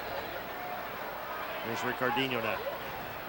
Looks for Everton over his head. Kleshchin is there, and Meola calls him off and takes it. Again, he'll whip it. And that is a 3-line pass. A goalkeeper cannot throw the ball over all 3 lines. If he does, it comes all the way back to his own yellow line, 50 feet away. And this is a dangerous opportunity here for Detroit. Meola thought Antoniuk was making a diagonal run, thought he was going to continue, and Antoniuk kind of stopped and targeted it up. Miscommunication on both their parts. Now another dead ball restart for Detroit. They trail it 6-2. You see the 2-man wall there. It's a big one. Salas and Antoniuk at the top of the arc. 50 feet away is Ricardinho. Will push it off to Greenfield. His shot comes off the glass. And Asadpour was in front with a weak shot. That was no trouble at all. Kleshchin now will clear it for New Jersey. The length of the floor, and Danny Waltman will leave it there for Ricardinho. Vahid Asadpour into space for Kit Saladopoulos. Donald Gray was down there on him. Greenfield. Abraham Francois. Saladopoulos. Good defense by Gray. Gray's a big physical defender. Got turned a little bit there, though. He's run into the boards. Now he takes Saladopoulos out, and it'll give Detroit another free kick chance, this time from about 22 feet away. You see Gray, he's one of those Jersey guys. Claiming he was being tugged on there on his jersey. Referee didn't see it that way. Restart Detroit. They trail it 6-2, 3:11 to go in the third. Pushed out to Greenfield. He fakes the shot. Down in front, nobody home. That went off the heel of Kleshchin. Here is Gray. He played his college soccer at Rutgers. To Meola. To Ryan Johnson. Goran Vasic now. Matthew Mayer dumps it in the corner. Ryan Johnson is there. So are Warte Sampson and Abraham Francois, though, and nobody wants to give up the ball. Well, 2 big guys going at it there. Now Waltman wants the ball. Referee still hasn't blown the whistle. No, folks thought he did, but in transition here is Sampson with a shot. And again, Meola in perfect position. It's like he's played the indoor game all his life. Johnson trying to get the ball to his left foot. Shot by, and it's saved by Waltman. Sampson had to spin and play that one to himself off the wall. It didn't work. But Waltman's been in good position all night too, Ken. The 3 goals that he's let up really had, no one would have been able to save them. That's out of play over there where there's no glass. kick in for Detroit with under 2 minutes to play in the third.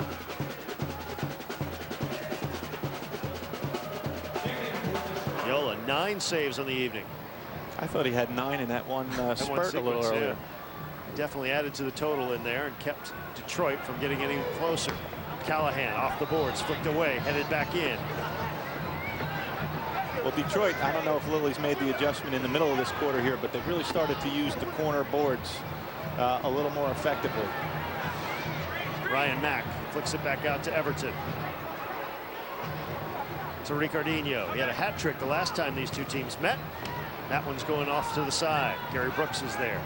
Meola is a great shot saver.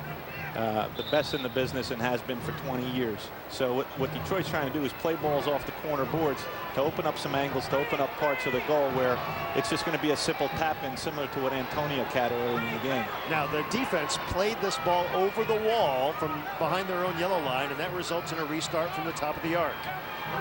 Comes with 1:22 to go in the third. Ricardinho looks over to the bench. There are a lot of goals scored off this play here. Ricardinho sidles up to the ball, leaves it for Everton. His shot, and Meola just punched it out. Again, it's like the ball is drawn to him, and that's just tremendous positional play. Callahan had some open room, but he had to turn, had his back to goal. His left footer is chested down in the corner by Everton. Got to Josh Reif. We're at a minute to play in the quarter. Toe poke down to Everton. Looking for Greenfield, but it's picked off. And there goes David. Waltman comes out, cut it down and break up the play before it gets more dangerous. In transition, Greenfield for Detroit. Steps over the ball to Zé Roberto. He's got their only goal of the evening, and it was a cracker. Here he is from 50 feet away. Fakes the shot, gets it off the chest of Reif, but again right to Meola.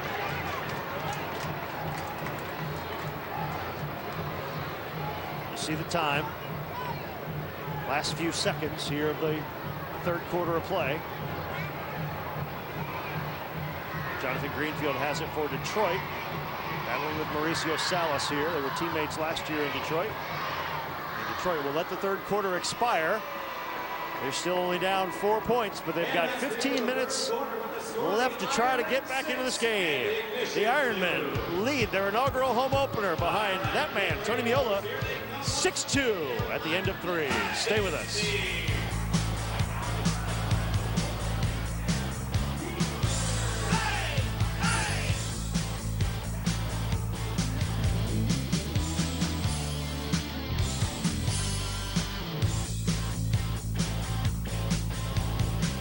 Jets pull off an unforgettable victory.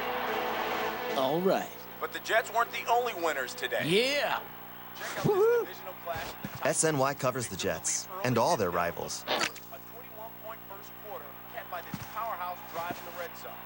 The running game unstoppable right through the heart of the defense. And what better way to seal the win? It's where New York sports fans spend quality time together. SNY, the TV home of the Jets, and more. It's New York Sports here. The offseason is here, so it's time to heat up the hot stove. The Mets year-round TV home dishes the hot stories, the hot rumors, the hot wheeling and dealing. Free agency, trades, all the moves and analysis can be found here along with news from all around the league.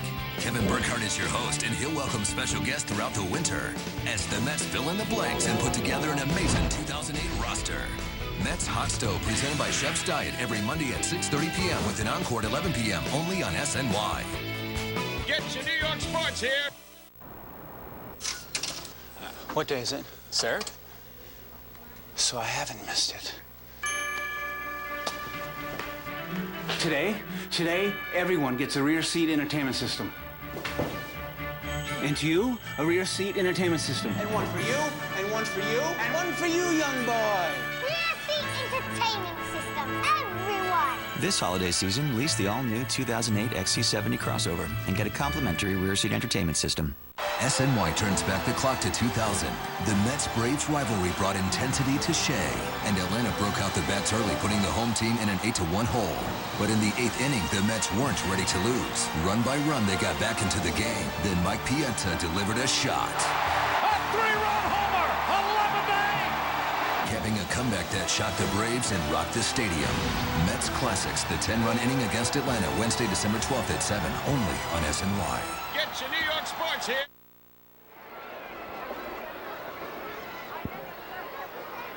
Fifth 15 minutes remain in that man's evening. His team, the New Jersey Ironmen, lead the Detroit Ignition 6-2. That is Omid Namazi. And his team kicks off now and attacks from right to left here to start the fourth quarter of play against the Detroit Ignition, last year's MISL runners-up. We're off to a 4-1 start. New Jersey came in 3-1, looking to make it 4-1 with a win here tonight. Well, 6-2 might seem like an insurmountable lead if you haven't seen the indoor game before, but that's a two-possession game, and certainly wide open here. Multi-point scoring again if you're just joining us outside that 45-foot arc. Goal is a three-pointer. There's Daniel Antoniuk, who has two two-pointers tonight, getting sent to the turf, and Detroit coming back the other way. We're glad you're with us on this historic opening night for the New Jersey Ironmen. We're live at the Prudential Center in downtown Newark. Ken Tomash and Sal Rosamilia with you. Here is Juninho to Goran Vasic. He's got the ball in a string on his feet. Meola plays it to Alavanya. Dispossessed, but New Jersey gets it right back. Here is Juninho. Down in the corner, Antoniuk. Flicked away. Juninho runs right into Warte Sampson. Juninho's been throwing his body all over this artificial surface tonight. Here's Warte Sampson, like a train. Pokes it just off the wall. Mack with a follow, and I think Meola got a piece of that one too. I think that might have been blocked by Anyos there. Either way, great job defensively. Has to make head coach Omid Namazi happy to see that. But again, Sampson, just too much of a force. Jonathan Greenfield now with it on the near side for Detroit. Marked there by Sean David and Ryan Johnson. Comes out of there with it. Matt Johnson looking down in the corner. Warte Sampson. Gordon Klestion had a big piece of his shirt. Yeah, he's having a tough time hanging with Sampson there. Again, he's allowing him to get the ball. He's got to get in front of him. Foul called over on the far side. Free kick for Detroit. It's almost like having a dominating center in basketball. You have to deny the entry into the post. And right now they're not denying that ball into the post to Sampson. And he's just extremely dangerous and effective. There it is again. Had him posting up. Here's Greenfield. Sampson's shot wraps around here on the boards. Matt Johnson is there. Sean David on him. That's a physical mismatch, but David wins it. David literally beating Goliath in that respect. Slide tackle there by Gordon Klestion. Well, David's used to having everybody he play against tower over him, so it's not something he's unfamiliar with. You see Gordon Klestion turned 24 yesterday. His brother Sasha plays for Chivas USA of Major League Soccer and is a U.S. international. And he's kind of a Jersey guy as well. He played at Seton Hall, who plays their basketball home games here at the Prudential Center.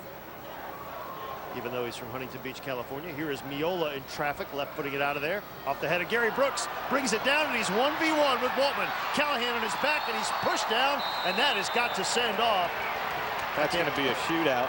Is it? 2-minute penalty and a shootout. It's got to be. I mean, he's the last guy back. Callahan had no choice. And let's get back to Meola on that one. Played the ball, had the ball played to his feet on the goal line in a dangerous spot. It's been a little raggedy back in the defense for the first 3 minutes here of the fourth quarter. And he just sprung Brooks there. Very cool with the ball at his feet. Sprung Brooks on a breakaway. And now resulting in a 2-minute penalty and a shootout opportunity. Let's see now as they sort this out as Noel Kenny has come over. Gary Brooks made a great play to bring that ball down, and he was in. It will be a shootout. Now here's how the shootout works. The ball will be placed at the yellow line 50 feet away from Danny Waltman. This is controlled chaos. Yes, and Goran Vasic, assuming he takes the shot, which it appears he will have 5 seconds to try and beat Danny Waltman, but he's going to have everybody else on both teams at the center line. And Vasic will probably just touch this forward once and have a go somewhere near the top of the arc. Well, they did not send Callahan off, which I thought you had to do if you were going to award a shootout. They are going to send Ryan Mack now here into the penalty box. One touch and a hit here for Vasic, and the goalkeeper is just going to try to get up as big as he can, make the goal look tiny. Waltman's going to try to close down the angle as much as he can, as quick as he can, and then make himself big. Well, now Kevin Terry is trying to sort stuff out as we got the right guy now. Yeah, Callahan was trying to hide. He was hoping they wouldn't notice that it was him, but yeah, everybody knew it. Callahan is sent off. Now, even if Vasic does not score on this, it will still be a power play that will continue. And it'll be live action. If he doesn't score, the play will continue. Yep. He's 50 feet away from Danny Waltman. A shootout with his team up 6-2. 3 minutes into the fourth quarter. The whistle. Vasic saved by Waltman. We remain live. Again, a great job by Waltman. He got out above the penalty spot there, and it must have looked like there was nothing to shoot for Vasic. Really quick getting off the line there. Third power play of the night for New Jersey. They are 1 for 2 with a man advantage.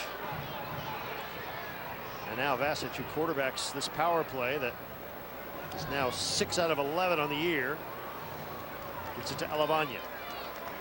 Detroit's penalty kill is tops in the league. They were number 2 in both categories last year, a big reason why they played in the final. But they lost the guy who led the league in power play goals a year ago, Jamar Beasley, who's out with a hamstring pull. Now it's Detroit who's the man down. And New Jersey, having missed the opportunity with a shootout. Juninho has that one, and again, Waltman pins it between his knee and the boards. Speaking of knees, Mike Apple has not returned. He has a sweatshirt on. We have not seen him since he injured his right knee in the first half. Has obviously not returned and will not. And Sampson's done a great job. It seems like he's picked up some more shifts here in the second half, been on the field an awful lot, and has been dangerous every time he's been out there. Salas, Juninho tries to nail it out of the air, and now Reif gets upended by Juninho. Waltman got a piece of that one. Here is Greenfield with a deft move. Again, Detroit is shorthanded here, trying to kill some clock as they still have 20 seconds left in the man disadvantage. Juninho chests that one at center field. And Detroit very much in this game, very much in this game. Ironmen need one more goal to try to make it a little bit more comfortable. Juninho to Alavanya. 7 seconds to go in the Ironmen power play. Salas with a left-footed rocket almost went in down low, and Antoniuk was right there on the doorstep, almost got his third of the night. How'd he miss? Power play is over. Callahan, the man who was sent to the sin bin, comes back in and sets up. And Meola is there with a knee to deny Ricardinho. Here's Antoniuk. Sent back the other way by Francois. The Ironman got caught in a change there. Meola had to come up big again. There's Assad Pour, and we've got, it's probably a substitution, too many men, the way Kevin Terry is holding that blue card aloft, and where he's pointing as they may have gotten caught there. Take a look at this shot by Salas. There's Antoniuk sniffing it again. Oh, he was just trying to get cheeky with it maybe and backheel it into the net. And Detroit had too many men on the field, so the fourth penalty of the night goes against the Ignition. Comes at the 5:22 mark. When you have dynamic substitution and guys are shifting in and out, you can get caught there with that extra field player. You know, part of the problem could be with players not used to being on the field in certain positions, missing Apple, missing Beasley. Usually you have a person that you're used to make changes with. And when they're having to shuffle players, there could have been some confusion on whose turn it was to come off. Fourth power play chance of the night for New Jersey. Scored on one of the first three. Passage down to Alavanya. If nothing else, this will kill a couple more minutes and keep Detroit from really trying to climb back into this one. The Ironman must be careful, though, because it is a dangerous opportunity for them, but it's equally as dangerous for breakaways going the other way. Vasic. Back across to Salas. It's a three-pointer if it goes, but it goes off the wall. Vasic one times it down low. Mujin with a shot, and Waltman stops that one. Ken, you had said before the last time these two teams met that Waltman was a big fan of Tony Meola. And I think even asked for his autograph was a story you had told me. That's right. Right before 10 minutes before the game, there's Danny Waltman trying to get an autograph on a picture of Tony Meola. At that point, he became just a big fan, as many of the teams are and many players are, for a guy with so many appearances, has done so much. Well, we'll come back with the final 9.5 minutes from the Prudential Center. The Ironmen lead in their inaugural home game, 6-2 over the Detroit Ignition. Back after this.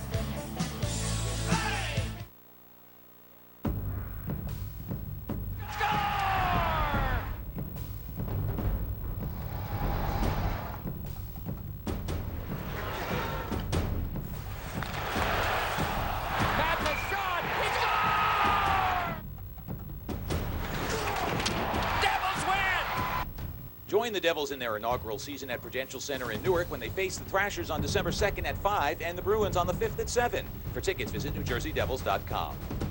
This Friday, get ready for fast, explosive, non-stop action. A goal is scored. Major Indoor Soccer League. A game like no other, with a high-scoring environment. Played under the rooftop. Live the excitement of Major Indoor Soccer League. This Friday, only on FSC. We were talking before the break, Sal, about how Danny Waltman's such a big fan of Tony Meola. Well, that maybe has inspired him to play so well tonight, because he's in front of one of his idols. He's really played well at the back for Detroit. Their only problem is that they have not scored enough points to keep him in the lead in this game, and Meola has been just as good as he's had to be in the back. Yeah, Coach Bob Lilly thinks that Waltman can win games for his team. All you normally want your goalkeeper to do is not lose any for you. The special ones are the ones that have the ability to win games, and both of these goalkeepers here tonight have that ability. Meola, 38 years old. There's Bob Lilly. Meola at 38, and this indoor game, this will wear on you, especially if you're a keeper and you've had to work as hard as Meola has in the early going for this expansion team. You tell me, you were his personal coach for many years. Can he keep this up as Antoniuk puts home his third goal of the night? The hat trick for Daniel Antoniuk. And the lead is growing in the Garden State. Well, everybody in the house knows that Antoniuk needs to be watched at the back post, and I'm sure the Ignition team knows it, but he's so good that he continues to slip guys. And what a pass by Vasic. He has just been deadly accurate with his passes tonight. Antoniuk shaking his head, laughing. He can't believe that might be easier than the last one he got. Vasic just setting him up. Vasic had 6 assists coming in to lead the team. He's got 2 here tonight. And Vasic sets up Antoniuk for the 2nd straight time. And Antoniuk's not the only one smiling like that tonight. There are a lot of happy faces right now in the crowd. Helps when you've had 2 weeks off and your opponent played last night against a tough opponent. And here is Gary Brooks. Still no time to relax here for the Ironmen. 3-goal lead or 2 3-pointers. And the last time these two teams played, the Ironmen were up 21-8 late in the game. And a 6th attacker for the Ignition scored 3 goals in the last 4 minutes of that match. So this one's certainly far from over. 8 minutes as we see Tony Meola with the ball. To get back to the point about Meola we were making before Antoniuk got his 3rd goal of the night, can he continue at this pace? He may be able to, but certainly he doesn't want to. He's being used far too much. You never want your goalkeeper to be the busiest man on the field. And there's been a couple of times early in the season where he's had to be. That's what he brought him in for. So he's doing what they'd asked him to do, but you can't do it over a 30-game schedule. Maybe not at the age of 38, even though he keeps himself in good shape. It's a lot to ask of anybody, especially with the travel in this league and back-to-backs, to play night in and night out as hard as he plays. Well, I'm sure there'll be times during the season, especially in back-to-backs, the Ironmen haven't had any of those yet, where the 2nd goalkeeper will get an opportunity to play. Bayard Elfin. Amin Namazi likes him so much he keeps getting him. Had him in Cleveland, had him in St. Louis, and now has him here in New Jersey. And here's Abraham Francois showing some deft footwork. With 7 minutes to play in the game. Alford certainly has the ability to be a starting goalkeeper in this league. He just happens to be backing up the greatest goalkeeper the United States has ever produced. Salas, left footer off the boards, and Waltman could not control it. Johnson is there, but so is Callahan. He goes down. And Waltman finally comes out of there with it. It'll be a shame the way Waltman played tonight if this score gets much more out of hand than it is right now. He's been too good to take in double-digit points tonight. His team has scored just the one goal. It came in the second quarter, and it was off the foot of Zé Roberto. And we've got a foul called here, a pushing foul on Matt Johnson, and so a Juninho foul results in a free kick. You've said that a couple times Yeah, tonight. that has happened tonight. He's another guy who hasn't played much indoor, but he's getting an early education in the game. Got fouled again.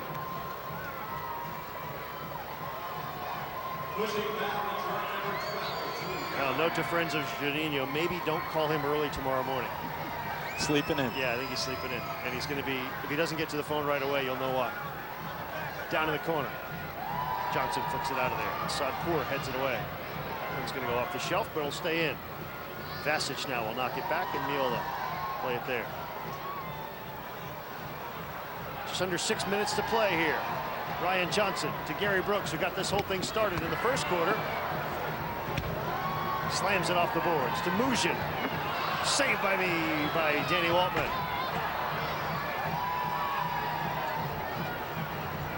Well, he's been the player of the match by far for the Ignition tonight. And again, you never want your goalkeeper to be the player of the game. Not a good sign.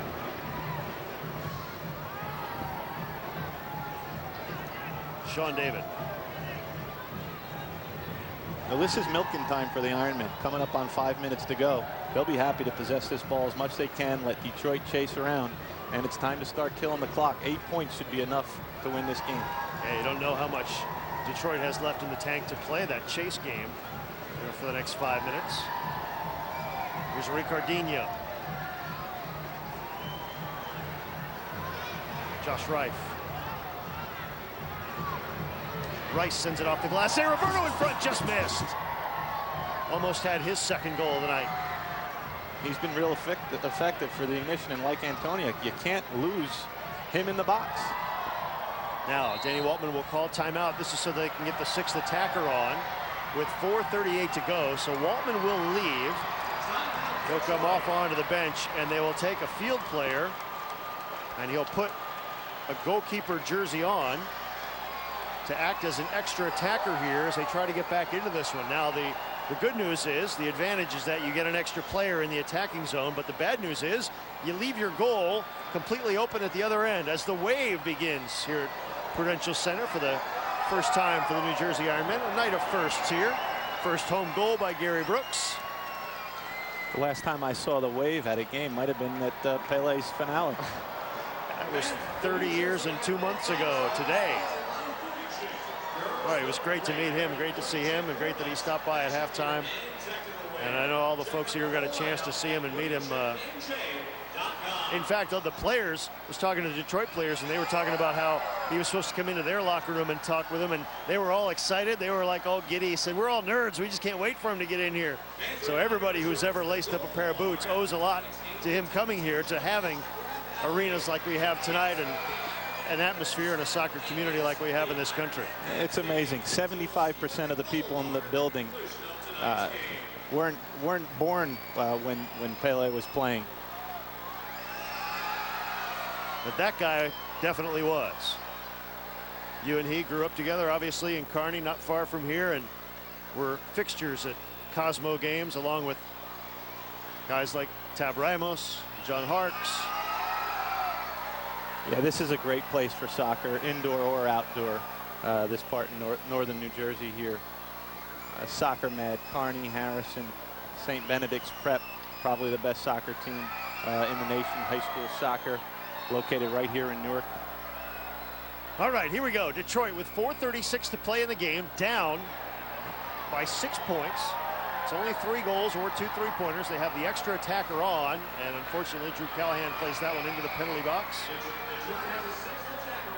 So now, with Ricardinho wearing that green jersey, he can use his hands, just like a keeper, when he's in that penalty arc. But he's stuck there if his team can't get the ball out of their end. Mazo Alavagna to Donald Gray. Now Alavagna dumps it long, and Ricardinho will get his first grasp of the ball. Well, these last 4 minutes are either going to make Omi Namazi very happy or very angry, because they've been working on against this 6th attacker all week in practice, because they have struggled with it. Warte Sampson sets up his man in front of the Ironmen. See their lead dwindle from 8-2 to 8-4 as Everton gets it on the 6th attacker. It's exactly what Omi Namazi did not want to see. Well, it's been a problem. There's been 2 games this year against Orlando where Orlando played with the 6th attacker, and the first time around against Detroit. And they've not been successful either time. They took in a goal against Orlando and struggled at the end to close that game out. And they took in 3 with the 6th attacker the last time they played Detroit. Well, now this game is very much in doubt. They've even brought Waltman back. Yep. Because there's no reason to put that type of pressure on them defensively right now. 4 minutes is loads of time. 2 goals down. Sampson set up Everton to make it 8-4. 3:45 to play now. We could see that 6th attacker come back out, but for right now, Waltman is in there as now some of the pressure is relieved. They're only 2 scores from tying it. Well, Sampson was allowed to get the ball again with his back to the goal. And once he does that, he's just too strong, too physical, too big to be dispossessed of it. 6th attacker back on. It's Ricardinho. Here is Drew Callahan. 3:14 to play in regulation. And Sampson's back, and he's posting up at the top of the arc, and somebody's got to get in front of him. That shot off the glass, wrapped around and went into the corner here. There's Everton, most recent goal scorer for Detroit. Champ of Ironmen.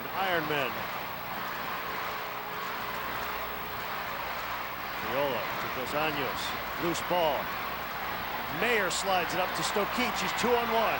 Stokic flicks it over to David, who his right foot tried to play it to himself off the wall, and Waltman grabs it there. They'll be interchanging their goalkeeper when they have the ball at their end. And as soon as they get it out of there and can get the 6th attacker on, Waltman will depart, but they got to get it out of their own end.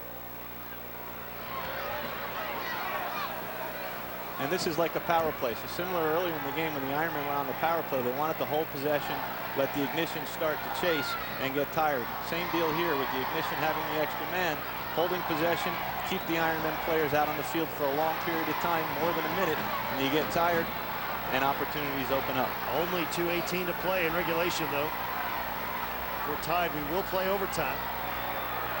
Now New Jersey. Sampson in front, flicks it up in the air. Sets up Callahan. His shot, that may have been blocked. Deflected, no. They're going to give it to New Jersey, and Waltman will return with 2:07 to play.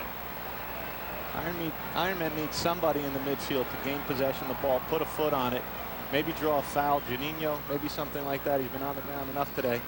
Need to gain possession, kill some of this clock. Right now, they're doing too much chasing.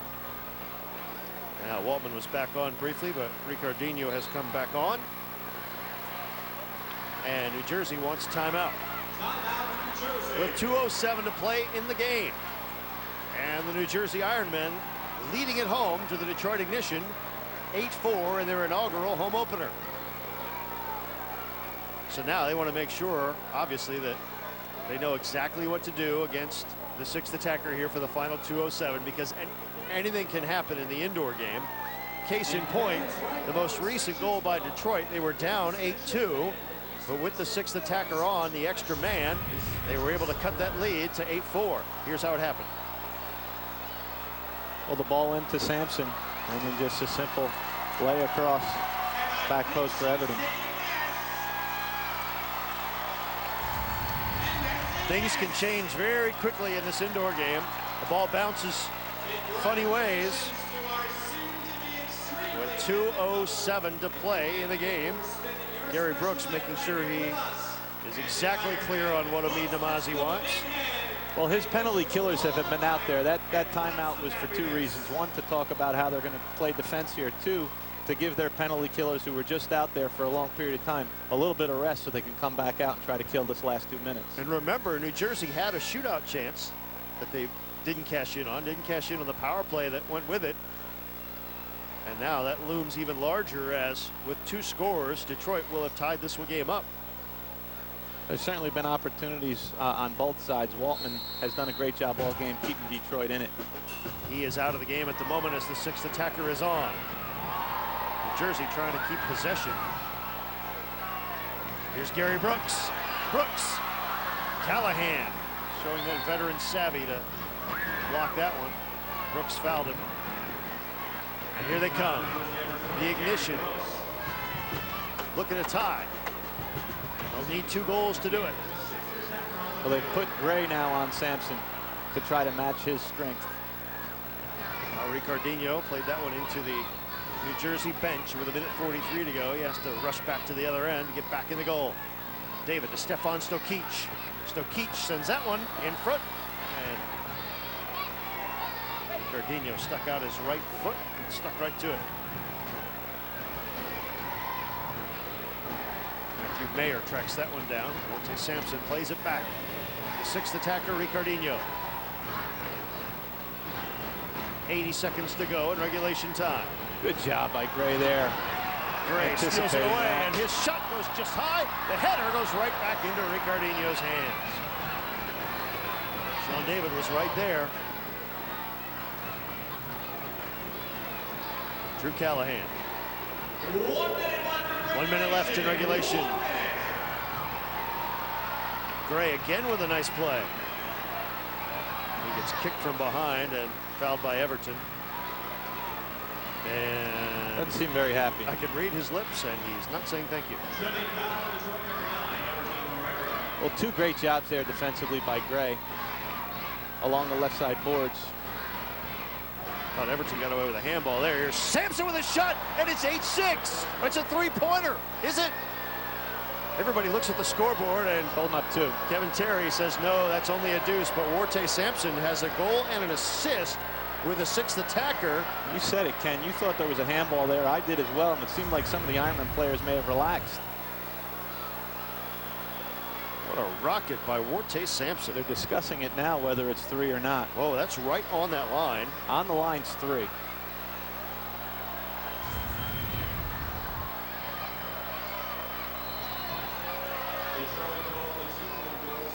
It's only 2, so it's 8-6, even though the scoreboard high above us says 8-8. Here's Ricardinho. Callahan. It's actually 8-6. Greenfield, slide tackle by Klestion. It's going to come right down to the final seconds, folks. This inaugural home match for the New Jersey Ironmen. Here is Meola. Meola can throw it the length of the floor. It would be a goal if it goes in. Callahan steals a glance up at the scoreboard clock. There's just seconds remaining. He sends it long. Alavanya clears it, and that is it. The Ironmen are celebrating, and yes, it is the end. The scoreboard clock still read 1.8 seconds, but the game is over. The New Jersey Ironmen hold on to defeat a determined Detroit Ignition side by the count of 8-6.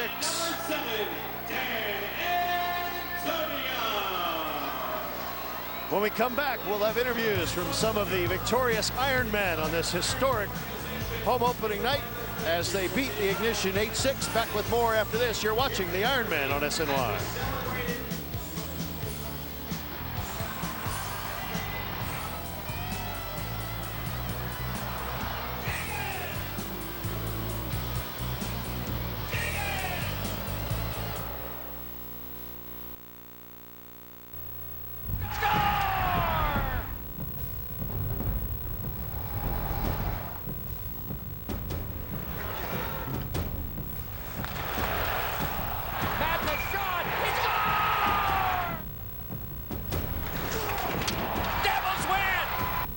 Season tickets are on sale now for the Devils' inaugural season at Prudential Center in Newark, New Jersey. For more information, visit NewJerseyDevils.com or call 1-800-NJ-DEVIL today. This This Friday, get ready for fast, explosive, non-stop action. Major Indoor Soccer League, a game like no other, with a high-scoring environment, played under the rooftop. Live the excitement of Major Indoor Soccer League. This Friday, only on FSC. Turn up the volume on Jets Open Mic. Presented by Motorola. SNY brings Eric Mangini into your house. It's got to be consistent. It's got to be consistent throughout 4 quarters. SNY puts you in the front row. For Coach Mangini's press conferences at Hofstra. No game comes down to one catch. No game comes down to one play. You won't miss a word. I like it. Making progress. You won't miss a thing. Jets Open Mic, presented by Motorola, Mondays and Wednesdays at 4:30 p.m. only on SNY. Get your New York sports here. The Big East is in business on SNY. The teams, the coaches, the players. Where do you go to find them? Where do you go to watch them?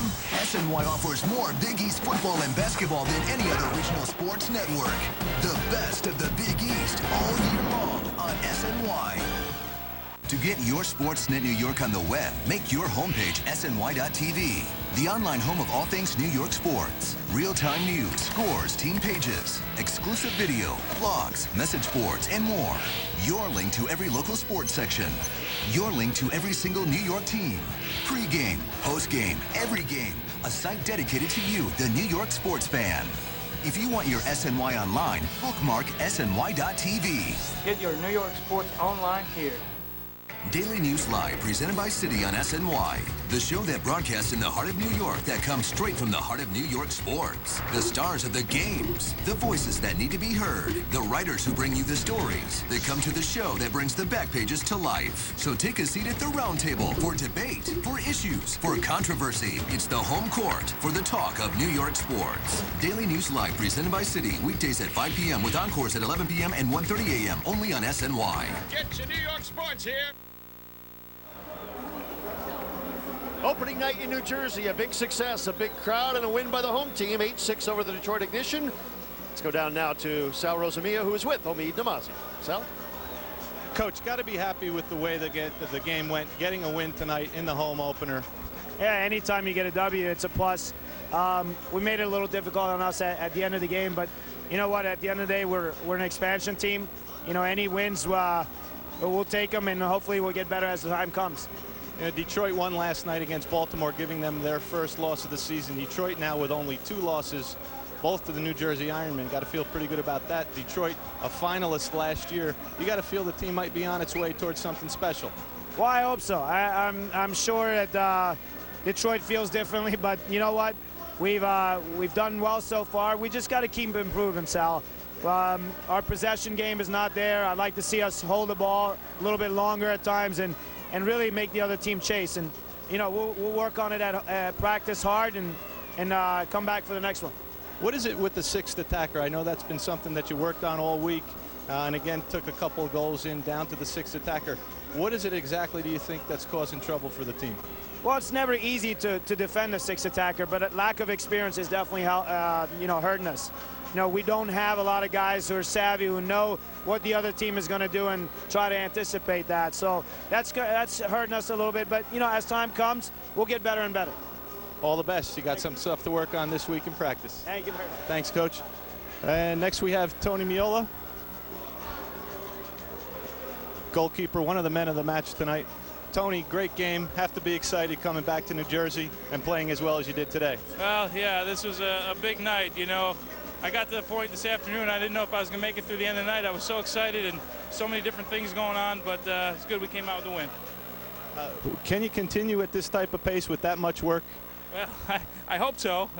You know, one of these days I'm going to get a rest. We've talked about it with Omid, but for now we're going to enjoy this, and it was a great night starting with Pele being here, and we can't ask for much more. Well, was it part of the plan to make it exciting late in the game for the crowd that came here? No, I was hoping that, you know, it was going to be a little wider margin, but I think I've told you on a couple of occasions, I think this is the best team in the league that we played. We beat them at their place, we beat them here, but the two of us, I think, will be there in the end at some point. Well, certainly the fans here tonight hope so, Tony. Thank you for your time. Ken, back to you. All right, thank you, Sal, and thank you, Tony Meola, who was a very busy man tonight, making save after save after save, and his team had just enough offense tonight to defeat the Detroit Ignition 8-6 to improve to 4-1 on the year. You see the stats there, even at 38, but Detroit hamstrung tonight without Jamar Beasley, who was out with a hamstring, but Sal is now with Jonathan Greenfield of the Ignition. Sal? And Jonathan, tough finish, exciting finish for your team there.